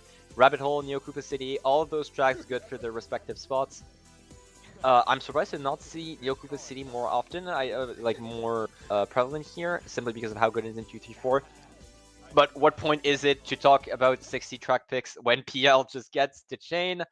It is going to be Stroben's Desert Illusion with Echo. Echo in first, actually. I wonder if he's gonna be able to keep that first here, seeing how wide of a line you get. Yeah, I do feel like it's 2-3 that just kind of find themselves in the top two. The race starts, but it does look like Echo managed to hold it. Emil obviously able to shroom up here. But 6C taking up majority of the top spots, barely missing the Shy Guy cards twice. Could have been disastrous for PL there with Artie trying to keep the top spot. Brody and Kid actually coming up. That is top I was three. going to say everyone's shrooming up, but it's majority 6C. It's just Miller in the back. Zealous He's going to starring get out to in work middle. on Emil immediately. Yeah, we're switching POVs. Thank you, Echo. Thank you, Echo Lawrence. Simply because of the fact that Zilla's going to be stuck in the back. I really can't today. Going to be stuck in the back for now. Artie, Brody, and Kid in top 2-4 now. Artie not getting a box here, so just going to be stuck with that revolving green. James the only one on front. That bomb being thrown, not going to be able to hit out James. Green bouncing, not going to be enough. Nano tight, not being hit. A lot of items being flung all around. Box for red. James streaming up as well. Ryan having Bill in 9, so could be an easy Johnny Shock there. Zilla choosing to break the blue, hitting Emil in the process. Flung wide on that shroomless cut. It's just James holding the top spot here for PL. With third being a pretty horrible position to be in behind Brody and Kit. They have free reign to kind of double back him with Artie having this red as well. Okay, Kit does fail though. And Artie thankfully pulling the shroom that he needs here, just gonna shroom up. Oh, barely on him immediately. And that is why this track is so controversial, or part of the reason why, at the very least. Just could not see that Shy Guy, so it's just gonna be 1-3-4, pulling another shroom, but it's clearly not as impactful as it could have been. Could it be a mega? It could be a cannon shock here. We see both backers going forward. Have to see maybe Emil. Ryan in 10 with Golden. I believe Johnny is the one that is in 9. Johnny more than likely has Shark, I'd imagine. No. Yes. No. No, he respawned. He respawned. No one has. Oh. It's just Ryan not managing to pull once again. Okay, Lucas passing to Emil. Okay, just having a TC battle there, but with two teammates. Lucas just being off there, surprisingly. Okay, so it is going to be, unfortunately for PL, not the race that you'd want on another one of you bagging tracks. That's a bottom three for PL. This early on as well. PL cannot catch a break. That is crazy. Even with already failing that shroom cut there, no one be able to pass him just because of how gone top 4 was at the start of lap 2. 1-3-4-5. That is up 24 going into race 3. My goodness.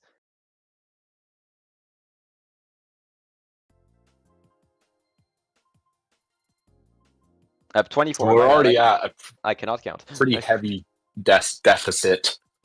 No pens just yet. Absolutely. For 2 races, absolutely.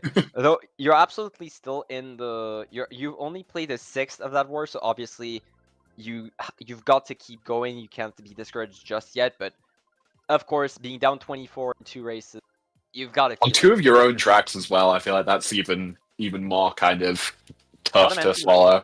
Ryan once again just being in 10 and not pulling the shock.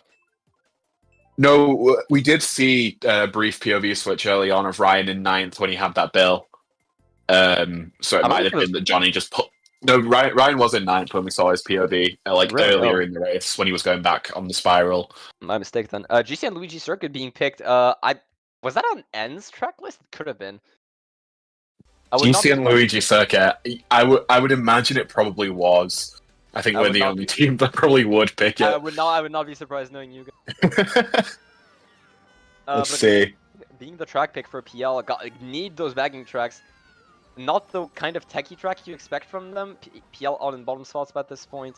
Emil chaining shrooms here. You gotta expect Lucas to be holding a dodge, otherwise move doesn't really make as much sense. Bomb being pulled out, Echo being the only one in front for now. Zilla Oh, Ryan gonna try and hit out Kit there. One of the only 2 tracks that you control on, and Ryan trying to use it to its full potential. Unfortunately, not hitting any yet. Emil with a red stuck between Echo and Kit. Gonna wait a bit. Kit's going in the cut, backing it out, but Blooper being pulled. Johnny and Bill, no bagger having shock just yet, I believe. Golden by Emil, gonna be used immediately. Gonna try and just chain onto the next set for a dodge, you would assume. Yeah, I mean, by the looks of things, if we just look at Ryan's POV quickly, we don't see a shock from PL just yet. There it is. But we do now. Right on cue. It does come out. Reverse caster curse, and it is immediately used. Emil not dodging, but I assume James and Lucas are, or at least James. James definitely is, seeing as he is. Yes, James is in the front now. There's a Bill behind. Not sure if it's one of the baggers. Emil stuck behind Brody. This is exactly the item you want if you're in this spot. Let's get the hit off. It's going to be top 2, top 3 for PL. Top 3 for PL. Ryan coming up huge with that shock there. James going in the front, and a gigantic snipe coming out of Emil. They're side sniping Brody even with protection. That is exactly the sort of race they needed. Absolutely. And also, just to confirm, that is actually one of PL's tracks. We didn't have that on our list in N. No, but I think it makes sense that it's PL the only other team that would pick this. Obviously, because of Ryan's ability to troll.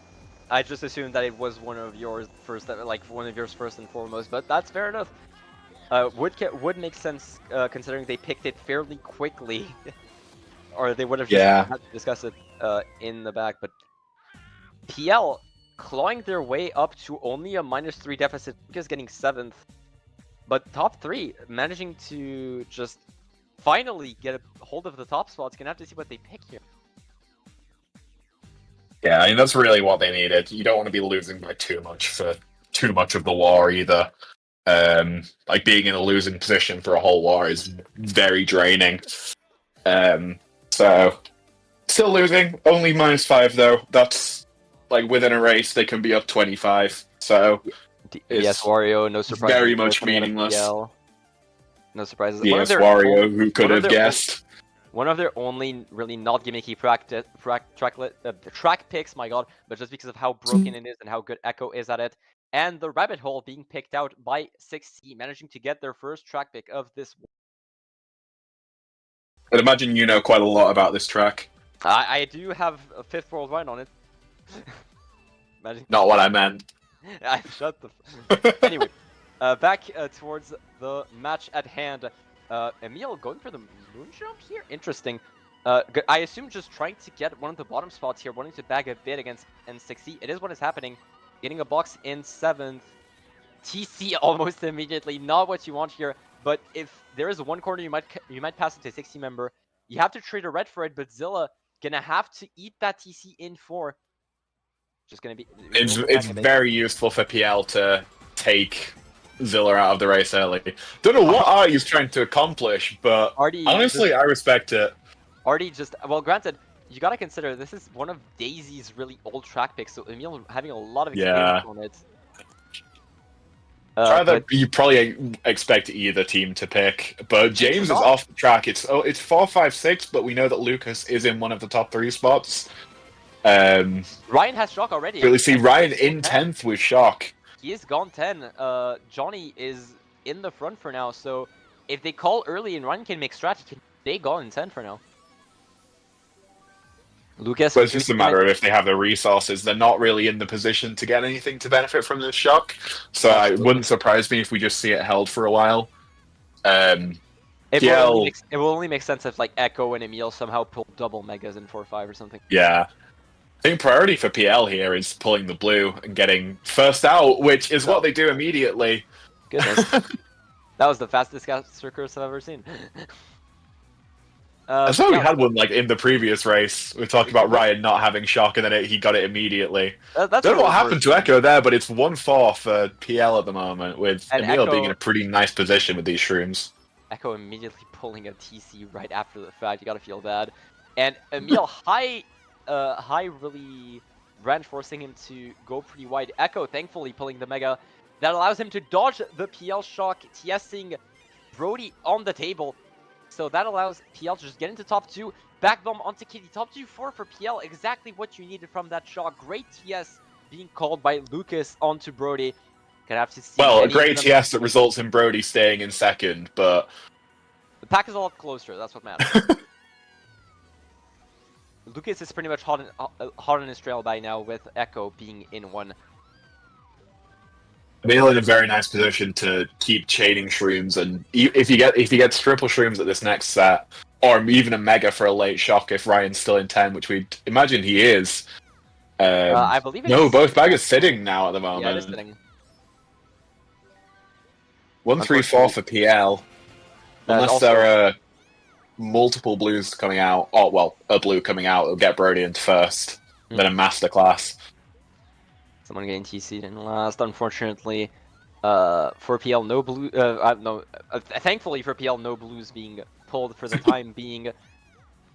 So it's going to be top 1-3-4 being held for the time. Unfortunately, not the pull you want if you're Emil, but better than a TC, I will say, considering how much they have pulled this race. Lucas hitting the card, actually, not choosing to go tight there.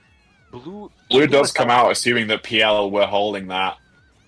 Green's barely missing Emil to hold 1-3-4 for PL. Already in 8, pulling Bill right at the end. I believe James got 7th or 6th. So it is 1-3-4, 6 or 7.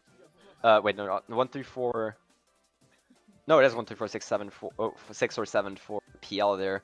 Chaining 2 track picks in a row. Actually, for once, winning a race on 60 track picks thanks to Ryan's shock. 1-3-4, 7. Yeah, I mean, like, yeah, if you PL there, then well, that puts you in front. But as we did see last match, PL were winning after the first GP, only to get on a new one by 6C in the next 2. So that is a fairly that is one way to say it. That's for certain. But regardless, PL now up once again at the end of GP1, as you so eloquently stated. We'll just have to see if they can hold it. Once again, they do have a lot of track picks down, but they still have tracks like Frantic Fun Yard and other gimmicky tracks that they are pretty much known for. So we'll just have to see how the rest of the tour goes. So now they're up 8. I was going to say a near identical position to last one. I think it was +6 after the first GP for PL. Something along those lines. Once again, DS Wario being picked by PL as expected. Flanking them, the Indiff pick by Zilla. Not sure, might have been a misclick considering how close they are. But Final Grounds being the other... But DS Wario Stadium, PL getting their track pick after the rabbit hole. So it's going to be DS Wario Stadium in top, in 1-3-4. You just got to be careful of Brody here, but unfortunately it is Brody, so it is someone you do have to be careful. I assume PL's objective right now is just to try and hit him out as soon as possible. Lucas getting the draft there, so it is going to be top 2. Echo just allowing him to get the draft. Emil not doing the same for Brody. Was really close. Brody getting the wall ride, getting into second here. Emil getting redded out almost immediately. Brody hit out. Brody's taken out as well. Echo and Brody both being hit out, so I believe PL is still in top 2 right now with James and Lucas is now hit out. And it was Kitten first, so it's an early top 3 flip for 6C until Emil shrooms up. Top 2-4 kind of first. Not what you'd expect on this track. I assume Kit just goldened up or something along those lines. Granted, yeah, he must have done. A lot of people died at that third section, so now Kit and Zilla having a pretty comfortable lead, especially considering that the DS Wario Stadium is not a track that allows you a ton of catch-up potential. With already top 2-4 for 6C. Early shot coming in, presumably from PL. Has to have been. Yeah, it is PL. Yes. Because Lucas dodging and a blue coming out for Zilla. Lucas might get into first here with Kit. No, Kit still. He doesn't. Kit does keep first and gets both the boxes. So it's going to be quite difficult for Lucas to really gain any ground on him. 2-3, someone trimming up. It is Echo. The 2-3-4. Bomb comes in, doesn't connect on anyone. Another bomb coming in, doesn't connect on anyone, but Kit gets taken out first, and Emil's just in a prime position to schlag. Great it's mega one. Party. Gets it's 2. Doesn't get Brody. Doesn't quite connect on Brody, but That's still slows top him down four for PL, definitely though. enough for them to be top 4. Well, Brody top Brody 3-5 double. now.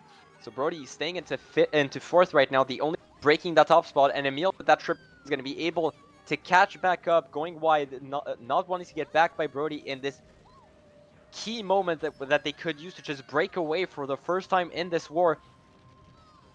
It all depends on whether or not there's a last shock. Brody shrooming up but being hit out. Brody is It's gaining top ground, but four. immediately taken out. It's a top 4 for PL rounding into the last turn. There's not a lot that 6C can do now, unless they dodge up, which it's too late. It's going to be a top 4 for PL, and just like that, they now have a very big lead after 5 races. The first lead that they've had all of this series. I will say, quite the work from Emil there. Getting 2 people with that mega was absolutely huge.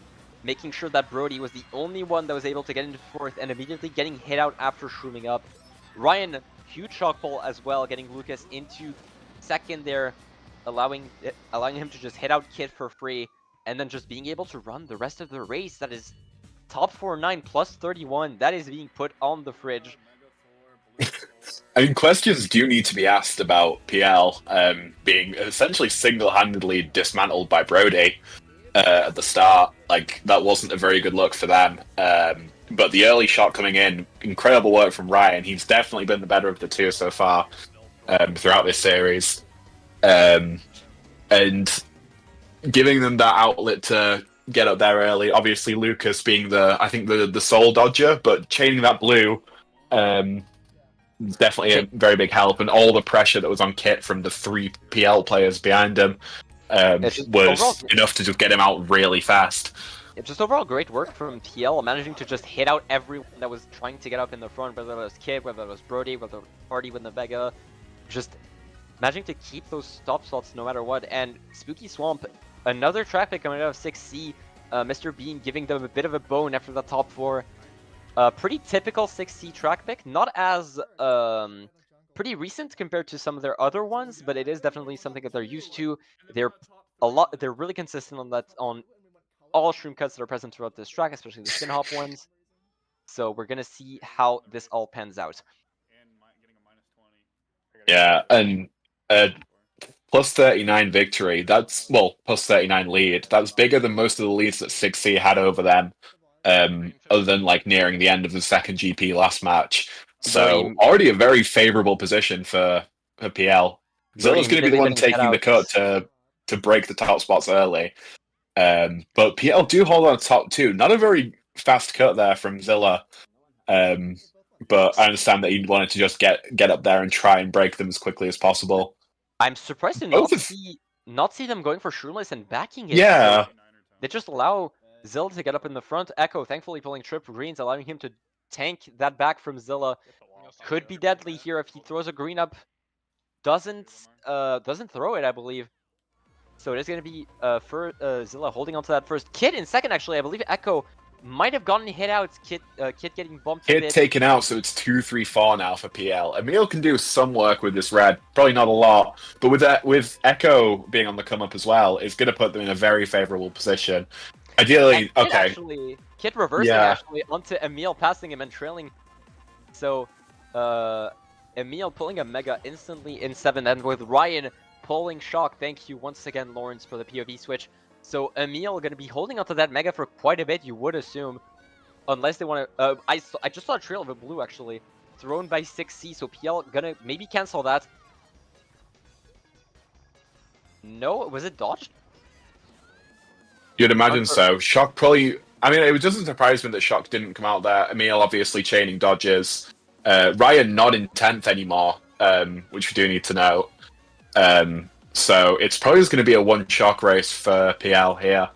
So Emil's holding on to the start for the rest of his life, pretty much. Kit trying to do the double shroom cut and failing. 2 people ending up behind him, actually. I believe got hit out as well. Kit failing that cut. So Zilla Brody already still in that 3-5 slots. It looks like 1-3-4-5. Well, it was until 6C member fell off. Shock comes in. Emil being the sole dodger without a chain. It's going to be 1-3, unless Echo dodged in a mega by the looks of things. Oh, James, sorry, not Echo. in the front. 1-3 for PL after that shock. Johnny is in 10th, so it is more likely that 6C does get the second one. But It was just fairly early, in all fairness. I believe someone might have gotten hit off, which is why they pulled the trigger so early. it was one of 6C that got hit off. Blue comes in onto King Mango. Zill's going to be able to take first back. Doesn't he get the combo? He doesn't get a combo off, but he's still in first regardless. Could be interesting to see. He's got a lot of license to back here, and he doesn't hit James, but he messes him up to the point where he loses a considerable amount of time. A big T-Pow, but that Pow Red, I'm not sure if it's gonna connect on Echo, just for Emil. A big, just a big T-Pow overall, losing Emil time and guarantee. We'll see if anyone manages to shroom up here. It doesn't look like Artie actually. But he does shroom up. So it looks like that's probably a 1-3 for 6C off of PL's shot. 1-3-5, you would assume. Emil being the sole dodger in that, definitely not helping matters. I'm surprised if it is the 6C member that fell. Surprised they called it this early on. Lead getting to their heads a bit if it is the case, but either way, 1-3-5.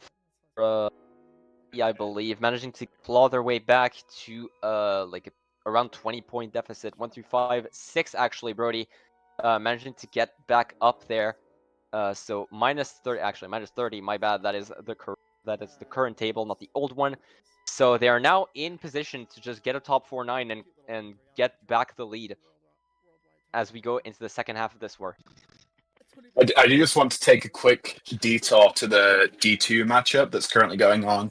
So match one of Red vs Omega has finished, and it is currently a +2 victory for Red. However, there is a penalty on the line, which would mean that Omega wins the war. Oh boy. And it is a pretty tough one to judge as well, so it's going to be a very controversial outcome regardless. Is it the one on BK Boy Mountain? Yes, that's the one. Oh, I see. It is. I actually have to think about that. I'm a rev. No. It is a tough one. I can handle the. I can handle the cast for next race if you prefer to focus on judging that pen, which is crucial for their match. But in all seriousness, Lost Fortress being picked by 6E for 1-5-6, chaining track picks for the first time, actually the second time in this war. Emil trying to contest Zilla immediately, and managing to bump him out. Actually, Emil now in first ahead of Kit and Artie. Definitely not the position you want. Kit getting into first there after a draft. Fib not connecting. Kit going into the cut, being redded out. So just overall really scrambled there. Emil also being hit out. So it is actually top 4 for 6C even after all of that. Lucas with trip reds though going to be able to put in quite a bit of work on Zilla if he doesn't manage to get away from him, making that rail, barely managing to hold on. So it is top 4 for 6C still. So Ryan in 10 barely after I assume Johnny either got bumped or just pulled bail, or just either way got further in the back. Emil going for that mega box, managing to make it, but that is still top 4 for 6C after that first lap. You better pray that Ryan pulls shock if you're PL, if you're gonna need it. And you do actually. That is a PL shock being called really early into the set. No dodges being used, but you just need to catch up as much as possible. Triple reds being pulled by Echo, managing to hit out Artie. Emil gonna chain that mega here in for being one of the only cut takers alongside Brody. Triple shrooms right afterwards, trying to get Zilla out of fourth. Gonna not unfortunately manage to hit him out because Zilla pulled out got on the ramp, so it's still top 2-4 for 6C regardless after that PL shock. Ryan, I believe, still in position to pull a second one though. Zilla on the rail, don't let the lag fool you. He is going to get ahead of Emil, so it's top 3 for 6C now as the mega box comes up. Back on the ramp, doesn't quite connect. Zilla still has 1 nana, so he's gonna be able to break that red fairly easily. Great no stop mega box for Emil. Gonna be exactly what his team needs. Double dodge mega from PL once again. Those 2 shocks by Ryan coming in huge. So Emil and another blue being thrown onto Kit. Emil is going to be in first after those triple reds. Brody tries to swerve to avoid those reds. Managed to hold off Emil's raft for the time being, but Emil still in top in first with 2 reds. Sorry. Echo getting into Mega Cut. That is top 2 now for PL with Zilla getting into cut. Nice back red onto Brody. That is going to give them quite a cushion for top 2. Bomb being dropped. It's fine. Still top 2 for PL even after that bit of time loss. We're just going to have to see how they handle the last leg of the race. Brody getting onto rail. They might get hit out by Brody here if he manages to get something good in that rail box. Brody and Zilla right behind them. Green being thrown. It's going to be on. It's going to go wide. Not going to be able to catch them. Still in top 2 by PL. Unsure if a third shot can definitely be pulled late. We're going to have to watch out for that. Third shot being used. Emil can't get into the cut. I believe Zilla got second ahead of Echo. I'm not quite sure what the other spots are, but it's Zilla actually getting bumped off there. So it's going to be a top 2 for PL regardless as Zilla gets bumped off the final cut. So I was watching about half of that race, but I didn't have room to say anything. So good job to you for covering that. Sorry, my mistake. No. What a race! I think I tuned back in towards the end of lap 2, before the second shot came in. That triple red chain from Neil was absolutely criminal, and that back that he hit onto Brody there. Top 2, 4, 7 for PL. On one of 6. Really solid race. Congrats to Ryan for the double chalk. Absolutely masterful work there. That first shot wasn't really as impactful, seeing as it mostly got PL into boxes. But that second shot with double mega dodge just pretty much allowed Emil to get into free. Good. I'm just gonna grab some water real quick. Yeah. Apologies. Yeah. No. Following that race, it's a plus. Is that 45? Lead for PL, although I think that might be I think that will actually be a 43. I think the bag of points are slightly off on the table. It could be, but regardless, yeah, that's 43 against 6C going race 8. You cannot be mad about that. We're finally seeing PL get comfortable into the match, and some pretty strong, running tracks coming out from PL. Mushroom Bridge and Airship Fortress, 2 of the hardest tracks to displace first. But as always, Caster's Curse means we get Flying Kingdom. I'm not sure if comfortable with the right term, though. They still needed 2 shocks that race to break into the top spots. So Ryan bailing them out quite a bit. So we'll have to see if they can keep those top spots on Flying Kingdom. I fully expect at least 2 60 members to just shroom up immediately and hold on to 2 people burning, actually. 2 people burning at the start, not sure who. Triple shrooms, I'll be in 1. Oh, it's just is it Bears? Oh wait, no, they're just holding for they're just waiting for a bit. No, that is perfectly logical. I'm not Early logical, 2-3 for PL, but Echo does get hit out immediately. A triple shroom pull from Zilla in 4. Someone needs to check this man's Wii. Already in first, not early 1-3. Not the person I expected to see in the front, but definitely not complaining as Zilla gets strip shrooms. Emil going a bit tight there for that fib, knowing he's at almost. It's just Zilla going to shroom up in the front there, in front of RD, preparing for a potential blue. Very well coordinated there for RD to concede for Zilla there. Just overall, a lot of blues being pulled that match, so not surprising. Actually, choosing to burn it. Honestly, no, I can get behind that. I feel like the breakaway that you can get on this track from just driving as fast as possible is equally as valuable as dodging a blue. You've got 2 potential outlets to double back now, so I think that's probably more in 6C's interest. Ryan will likely need to start going for shot quite soon. I would not be surprised if he does. That's all of top 3 making cut. All top 4, I would assume, with Brody being right behind. Emil almost bumped off. So much pressure on Emil and almost getting slammed by Brody there, but living to tell the tale. Nana being put in the tight line there. Gotta be careful. Emil pretty much has to land a bomb on this upcoming straight, otherwise they're kind of out of this race. I assume he just waits for the dirt section, trying to get into the S here, throwing it up. We're just gonna have to see. Does it hit? Does it hit RD? It doesn't. It lands. Goes, It doesn't hit anyone. already going wide. They're recognizing the play, and Emil pulling a blooper right after. Not what you want, and both backers still sitting actually. So no shock being pulled just yet. Emil getting a box in 4. It is a blue thrown at Blue Zilla. comes out, but I think it's too little, too late. He's Zilla's way too far out. he might catch Zilla off this, but I don't think it's enough. That's going to be a pretty comfortable top 3 Kid for and Bill. PL.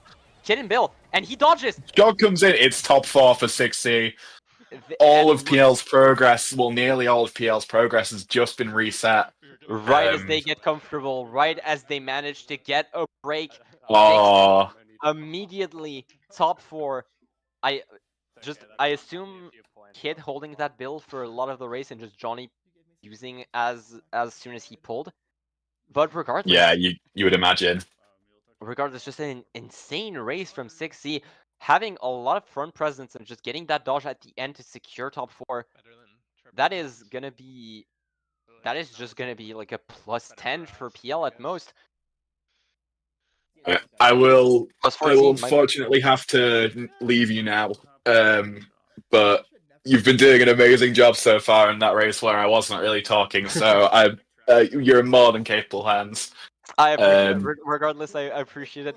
Definitely appreciate having a co-caster a lot of this match. But I might be back in about an hour or so. So we'll see. We'll see. We'll see if PL is still alive. If PL manages to keep that 12, that +12 across those 4 races. Regardless, it's been a pleasure having you. And well, we'll just have to see if you'll be back in time or if PL manages to stall long enough. Yeah, you too, man. Both you and the viewers. And thank you, Lawrence, again for stream hosting. Enjoy the rest of the match, everyone. Goodbye. Alright, gonna prepare with a big swig of water real quick because I'm back to solo casting. So a lot of different backing track picks coming out of PL actually. That top 4 might have shaken their confidence a bit, not sure what to go for, even Wu Island being one of the picks chosen. But, unfortunate, a bit of lag coming out, but Mr. Bean is a cruel mistress. It's gonna be DBA BC2 being picked 3 races in a row for 6C. And this is probably one of the most runner-heavy tracks in this entire game. Zilla being actually head out almost entirely. I would assume just him waiting for box 8, but Emil's going to be the one holding now. Immediately spamming that golden up. Zilla getting into 5th there. A lot of people from PL being head out. So it is top 3-5 for 6C now, and I assume that they're just going to keep their lead going. Unsure about how the backing battle is going, but one of the backers already pretty far behind, and Emil pulling a TC next to 2 of his teammates. Definitely not what you need. I saw James chaining a blooper as well. Zilla sniping himself out, unfortunately, so gonna lose that top 4. But still, 6C in great spots regardless. Just Lawrence, can we have a quick check of the bagging battle, if you may? Ryan in 9th with Johnny pretty gone in 10 actually. Unsure if he might have Bill or not, so 6C for now having the advantage in the bagging battle. Let's go back to the runners. Zilla being head out by James, so it's going to be a top 3-8 for now. Zilla going to maybe be able to get a dodge going into lap 3. Another golden being pulled by Emil, as Johnny is still 10, I believe. One of the baggers got bumped off, so it could very well be Johnny just being gone in 10 for the time being. If it is, you're happy if you're 6C. Echo getting hit out there by, I assume, probably Artie. A lot of shells being thrown. Back green hitting Lucas. Artie just doing exactly what he needs to, just getting PL, keeping PL in those bottom spots, not allowing them to stay in the, allowing them to come up. Ryan being in 10, but we see Johnny going forwards. We assume Johnny already has the shock, unless he's trying just to bait, but it will be really surprising if not. 6C definitely has shock. It is either going to be a blue coming out right now, or it is going to be a top 3 for 6C. Back green not connecting. It is top 3 for 6C. We're just going to have to see if Zilla can catch up to James. Very well executed draft right there. And he is going to get 7th, so it is top 3-7 for 6C. on their main running track. That was just overall a masterfully played race by Pixie, Zilla, and Artie both hitting on PL as much as possible. 6C pulling the shock, preventing any chance for PL to get back up there. No blues being pulled by PL, unfortunately, but even then, with them being in top 3 and with how boost pad heavy this track is, I doubt it would have done much of a difference. But regardless, 6C now back in the front after what felt like his full GP, except for the well, after a start of GP2 that felt like they lost their touch. We're right back to what we're used to with 6C up 9 going into race 10. Brody once again dominating the indivs. Well, dominating is a bit of a big word. Of course, Echo and Emil hot on his trail, but it is still +9 for 6C for the time being as we go into race 10. We'll just have to see if PL can manage to get back up. At this point, they need a track pick. They need a way to just get themselves back in the race. Maybe a GTN Sherbet land, maybe just any bagging track that they've had, really. Magmatic Sanctuary, not one I expected, but one that definitely in those spots, as you can just take the shroom cut at the end there, and possibly at the double shroomer at the start and at the end if you pull either a golden or a triple shroom. So it could be interesting way to see. Delfino, pretty standard track pick for 6C. We know Zilla for that neutral bounce strat that he loves to do in lounge, but it is Magmatic Sanctuary. Finally, PL managing to get a track pick. Not something that I thought I'd say after match 1, but PL getting their track pick of Magmatic Sanctuary. Not a track that you're used to see, but once again, that's just the PL experience. We'll just have to see if they get any shrooms at the start there to take the double shroomer. Kit, it actually being the only member of 6C up there. Lucas might have been bumped off, or just bumped in general. I believe bumped off altogether. So Kit in 1, Emil in 2nd, with Echo in 3rd, I believe, after seeing him look back for a second. We'll just have to see if any one of these guys get into the shroom cut right there. Of course, Kit and Echo not being the ones to do it. Brody in 6 and Artie in 5, as we see Zilla go in 8th. Let's see.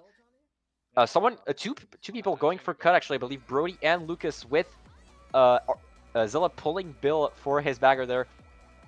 Emil, side red attempt, not managing to connect. Top 2 for 6C with Brody and Kit. King James in 3rd. Back green not connecting on either of the PL members. Ryan in 10, but still no one having shock. They just respawned. We'll just have to see. And shock being pulled by Ryan, actually. Great timing on that POV switch, Lawrence. So shock for PL as Brody and Kit stay in top 2. We'll just have to see if they can manage to keep that up, if any dodges are being pulled. But a TC, the bane of PL, this entire match once again has been pulled, and Artie's too far behind to really do anything about it. No item can be spammed. It is just gonna be it is just gonna be James up there as Artie tries to schlag a little bit on the ramp, maybe trying to get a few dodges. Someone in a store in the back, but Emil getting Shroom is gonna be able to get to the cut up there, potentially getting it into 4th. 3, 4, 5, 6 for PL. Echo taking the shroom cut. Emil close behind, but the pillars come up and unfortunately snatch him right out of the cut. Zilla actually also failing as well. Thank you, Lawrence. I was about to ask. POV switch already in the mid pack there in 5, pulling Silver Red, not managing to get much out of it. Echo and James in 3, 4, Lucas in 6 with Zilla and Emil gone bottom 2 for the time being. Shock still being held by Ryan, I believe. It is up to top 2 to just keep a strong enough lead so that a last second shock will not be able to do anything. Nice dodge by Lucas for the back red. Another one might get trick sniped. It is not. Box 5, Mega being used by PL. If a shock it comes, it's now exactly dodged by Lucas and I believe by Emil as well. So we'll just have to see what they manage to chain here. Already getting trip greens, not what you want here. You want Shrooms to be able to take that cut. We'll just have to see who out of PL makes it. Kit getting hit out, Lucas taking cut.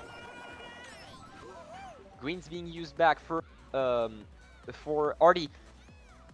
Emil failing that cut once again. That POW also comboing him in a pretty bad spot. But 6C just overall in really bad spots. And Artie being backbombed there, allowing maybe Emil to get into 6. No, Zilla Shroom in front of him. But overall, PL, with that shock, just getting exactly what they needed here. With double dodging Lucas and Emil. And Lucas taking cut as well. It is a winning race for PL, cutting the lead down by 7. PL only, 60 only up 2 now. Thankfully, Brody managing to keep first, managing to keep them in the lead, even after that shock. Kid just being hit out and comboed altogether after that shock. So, going to race 11, we see we see both teams just pretty much being neck and neck. The next race, the next 2 track picks could very well decide the war. We're just gonna have to see what happens here. I'm not sure what PL wants to go for in 2-3-4, actually. 2-3-7 will be interesting to see, knowing how out there their track picks tend to be.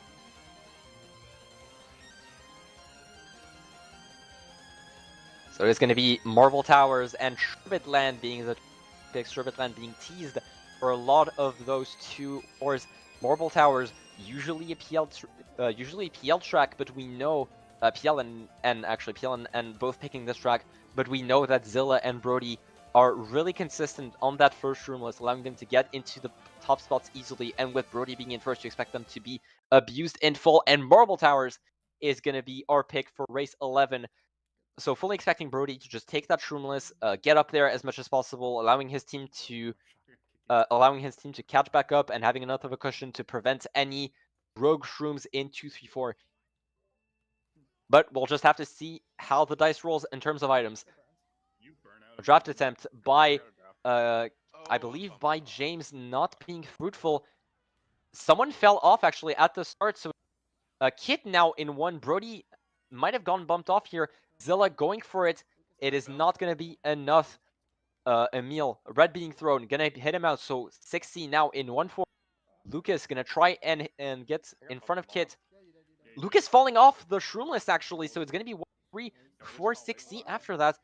Back bomb in second by James, being avoided by Zilla, going a bit too far wide, getting more towered, but for once it is to his advantage.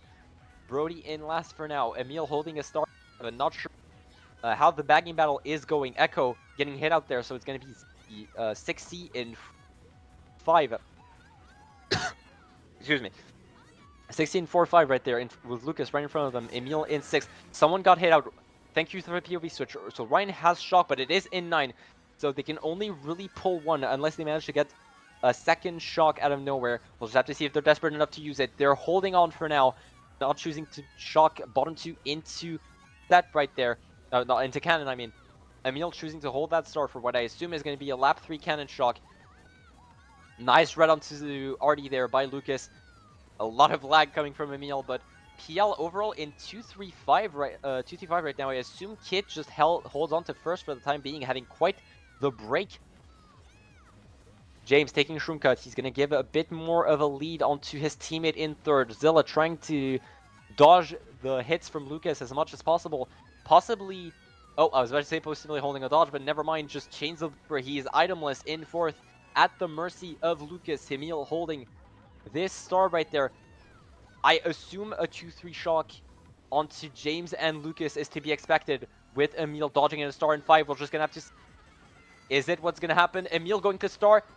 It is a dodge. Brody dodging it to Bill as well, so he's actually in a pretty decent spot regardless, though there is going to be 0 chain for him in second. PL in great spots, 1-3-4. Emil in fourth with those triple shrooms there. We're just going to have to see how the mid-pack goes. Brody is going to have to be really careful not to get hit out. Goes for the he went for the shroomless, but it's not enough to pass James. Emil going for the safe shroom there. Just going to go ahead of his teammate with 2 shrooms in first. Going to be able to tank a blue if need be. Might want to switch POVs real quick because I assume Emil is pretty much guaranteed first unless something crazy happens. Zilla in the mid pack now, pulling trip shrooms. Actually, might be able to pass Emil, or at the very least James. Gonna have to navigate around this trail Nana. James managing to hold onto his second, and it's not going to be enough. It might be top 2-4 for PL. It might be top 2-4 for PL going into the last race. Huge shock pull by Ryan, getting that build dodge for Brody, unfortunately, just not being enough simply because of the fact that he had no chain. He could not do anything against Emil just taking Shroom Cut in front of him. Zilla trying to be the hero as much as possible, but the trail from James just preventing him from doing really anything. Brody tried to pass him to get a red onto James, but it was not enough. Zilla actually getting bumped far enough to get passed by Echo. Top 248. PL are ahead by 13 going to the last race. Definitely not what anyone would have expected there, I'm sure. But it is now their opportunity to get into it, match 3, fully reset, having all their track picks back up. It's pretty much now or never for PL. I will say, though, this track pick might decide the war. If 6C managed to get one of a track they're particularly proficient at, or if PL managed to get gimmicky running track that they're really used to, it could very well seal the deal. We'll just have to see which side of the scale Mr. Bean favors.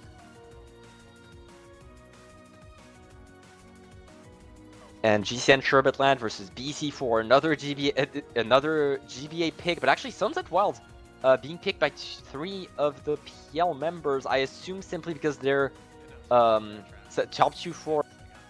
Second not being an enemy, cannot pass first easily. Sherbetland just being their gimmicky track, and it is gonna be picked for PL. We're gonna have to see if this doesn't come back to bite them. Golden at the end can be deadly if you manage to get it up there. And Emil burns out on this crucial last race. Emil burns out. That is not what you want to see, kids. Having to hold, cannot go box 8. That is the one advantage that Emil burning out gets. It might have been intentional, unsure, though. Definitely didn't look like it. And TC immediately being pulled by Brody. That is not what you want to see if you're 6C. That's Golden actually got used, I believe. Yeah, he's going to wait for now. Brody managing to pass it back to James. PL getting their boxes in bottom 2, going into the ice section. Brody with Trip Red's gonna be able to get gonna get some schlagging work done. Gonna throw red at Emil. Emil does not break it. It is gonna hit him out of Golden. We might want to switch out. I believe Emil is gonna stuck 8 for the rest of this race. Already gonna have to be the hero against Echo and Lucas, but gets hit out by a back tied by Lucas. Great back by Lucas overall. Zilla now taking the mantle in third, trying to be the hero, hitting out Echo and Lucas. We're gonna have to see a blue here. We need a blue for 6C if we want them to win this race or shock. Kit goldening up into second. We're gonna have to see if he can. He's not hit out by Lucas. We're gonna have to see if he can get something off on Echo. Green being thrown. Those two greens managing to save him out. Zilla shrooming in front of Lucas. A lot of greens being thrown, but it's not enough to hit him out. Kid in second. Ryan having, oh no, Ryan having Bill shock coming out for 6C. I assume Brody in a dodge there exactly, and chaining a mega right afterwards. Is Echo going to be hit out there? Is it going to be 2, 3, 4, 6C? 2, 3, 4, 6? Is 2, 3, 4 enough? It might depend on bagger point. I am not sure. Admittedly, it is going to come down to the wire either way. Unfortunate Bill pull by Ryan, who's not going to get the bagger point. It might be down to this, folks. 2, 3, 4, 6, 9. Is it enough? Just going to have to see the results once they come out. Gonna get down to the wire regardless. Yeah, there's no way he gets bagger point here. Unless Joel, not yeah.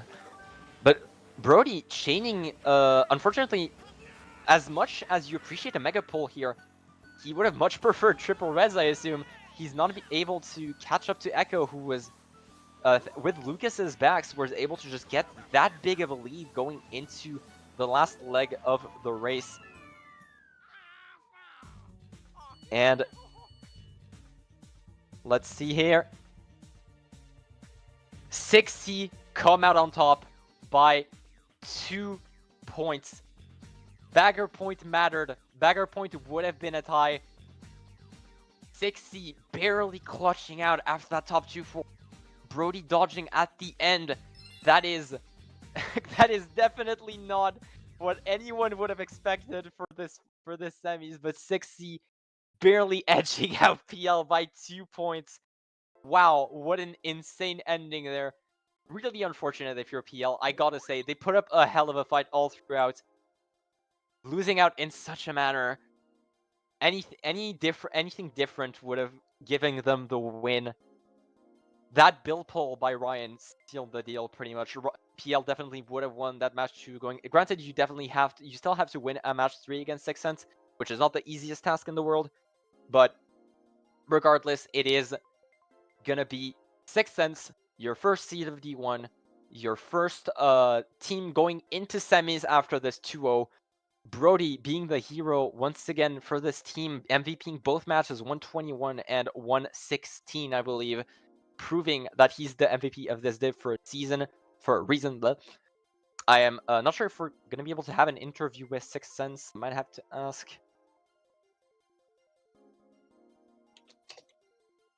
We'll just have to see.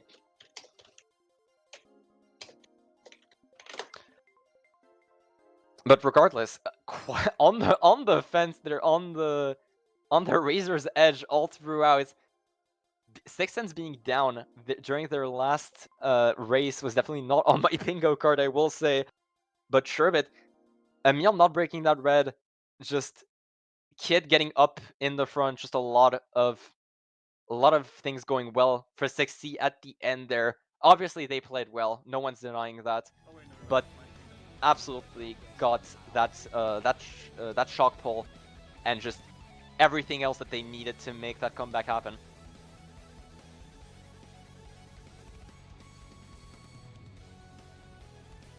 Might have Zilla on the cast, we shall see.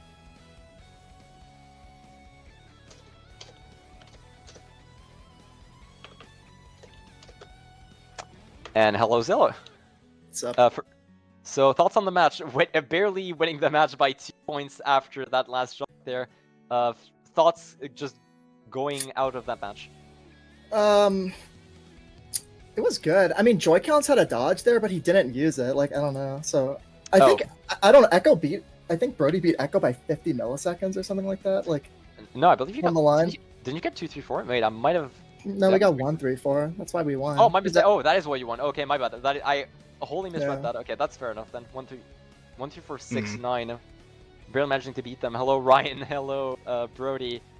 If you ever get that much shocks against my bagger again, Ryan, you're kicked from 60. I'm not even trolling. If your bagger ever is that again, I'm going to kill him. Okay, that was Yeah, nice bill pull, Ryan. nice bill pull. Yeah, see. Unfortunately, I'm not clutch, so when it comes to pulling a shot race 12, that's out of the that's out of that question really. I don't even know how many I pulled before then, but I didn't get the most important one, so who cares? Yeah, just Johnny getting quite a few shocks in 9, I will say, seeing that. But yeah, Brody, congrats on being MVP both matches there, barely beating Echo there for last race. Yeah, thanks. That win. So, I think I could have done it personally. I mean, just from what I could see. Bagging. But yeah, no, overall, just obviously makes sense. MVPing both matches, but yeah, shaken against PL a lot more than most people would think, having to come down to like a race 12 by 2 points. What would you would you say there's a reason as to why you fell? Me. You were so close to. Okay, well, this is not right. Like, aside don't from know. the ego, but I guess that's fair enough. Those I two think- shocks on Most Fortress especially were really clutch for just getting them an insane win on. Yeah, what I is pulled the first one. I think we were just bad too. Like, if we played that bad against low tape in finals, we're gonna lose by 150 like every single time. So All right, well, you've heard it, folks. Time to put your bets on low tape. Yeah. Granted, they still have their semis to play against N, so you know, never. yeah, never N can still win, I guess. Yeah. never count them out. I don't know. I can't be biased. I'm a caster. But yeah, Biased? No, Uh, N can it'll- win. in all seriousness, any last comments that you want to make before finals here? I don't know. I don't even know who we play yet, so Hmm. I guess good luck to whoever we play. I don't really know what else to say. Yeah. I believe that will be everything. There's still the D2 match going on. I haven't checked the table for the second match. We'll have to check that. Lawrence, if you have an update on it, maybe. Wait, not D2. Not D2. That they just finished match one. They did not play after. Yeah, my bad. Oh, they red won match one. That's about all I know. I know Artie's playing GSC RTD4 if you want to cast that. Nah, I'm fine. I just finished casting 3 hours straight, bro. I'm good. I'm good, I think.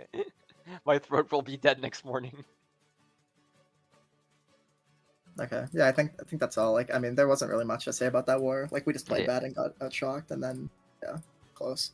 Barely clutching it up. Yeah. But yeah, I think that'll be all for us. Thanks for casting. No worries, always appreciated, and thanks to everyone that watched both the D4 semis and the D1 semis.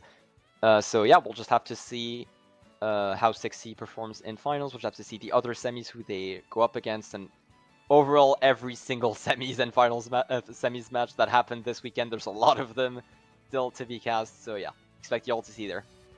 And also, you guys are mods, so you can choose who to raid from this channel. At least most of Okay, so there's a lot of no one in my follow list, so. Yeah, actually, that's why. Because I literally don't want to raid now. I mean, do you want to watch Funky Scott, guys? Funky's got 47, may I add? You can choose whoever. I'm gonna raid Knight. Okay. Well, Raid Grantworth. He's a Oh, CT Red player. Knight. I don't know who Grantworth is. that's crazy. His face count. Raid him. Oh, Grandad, is that why you want to vote, Reason? Raid him out. No.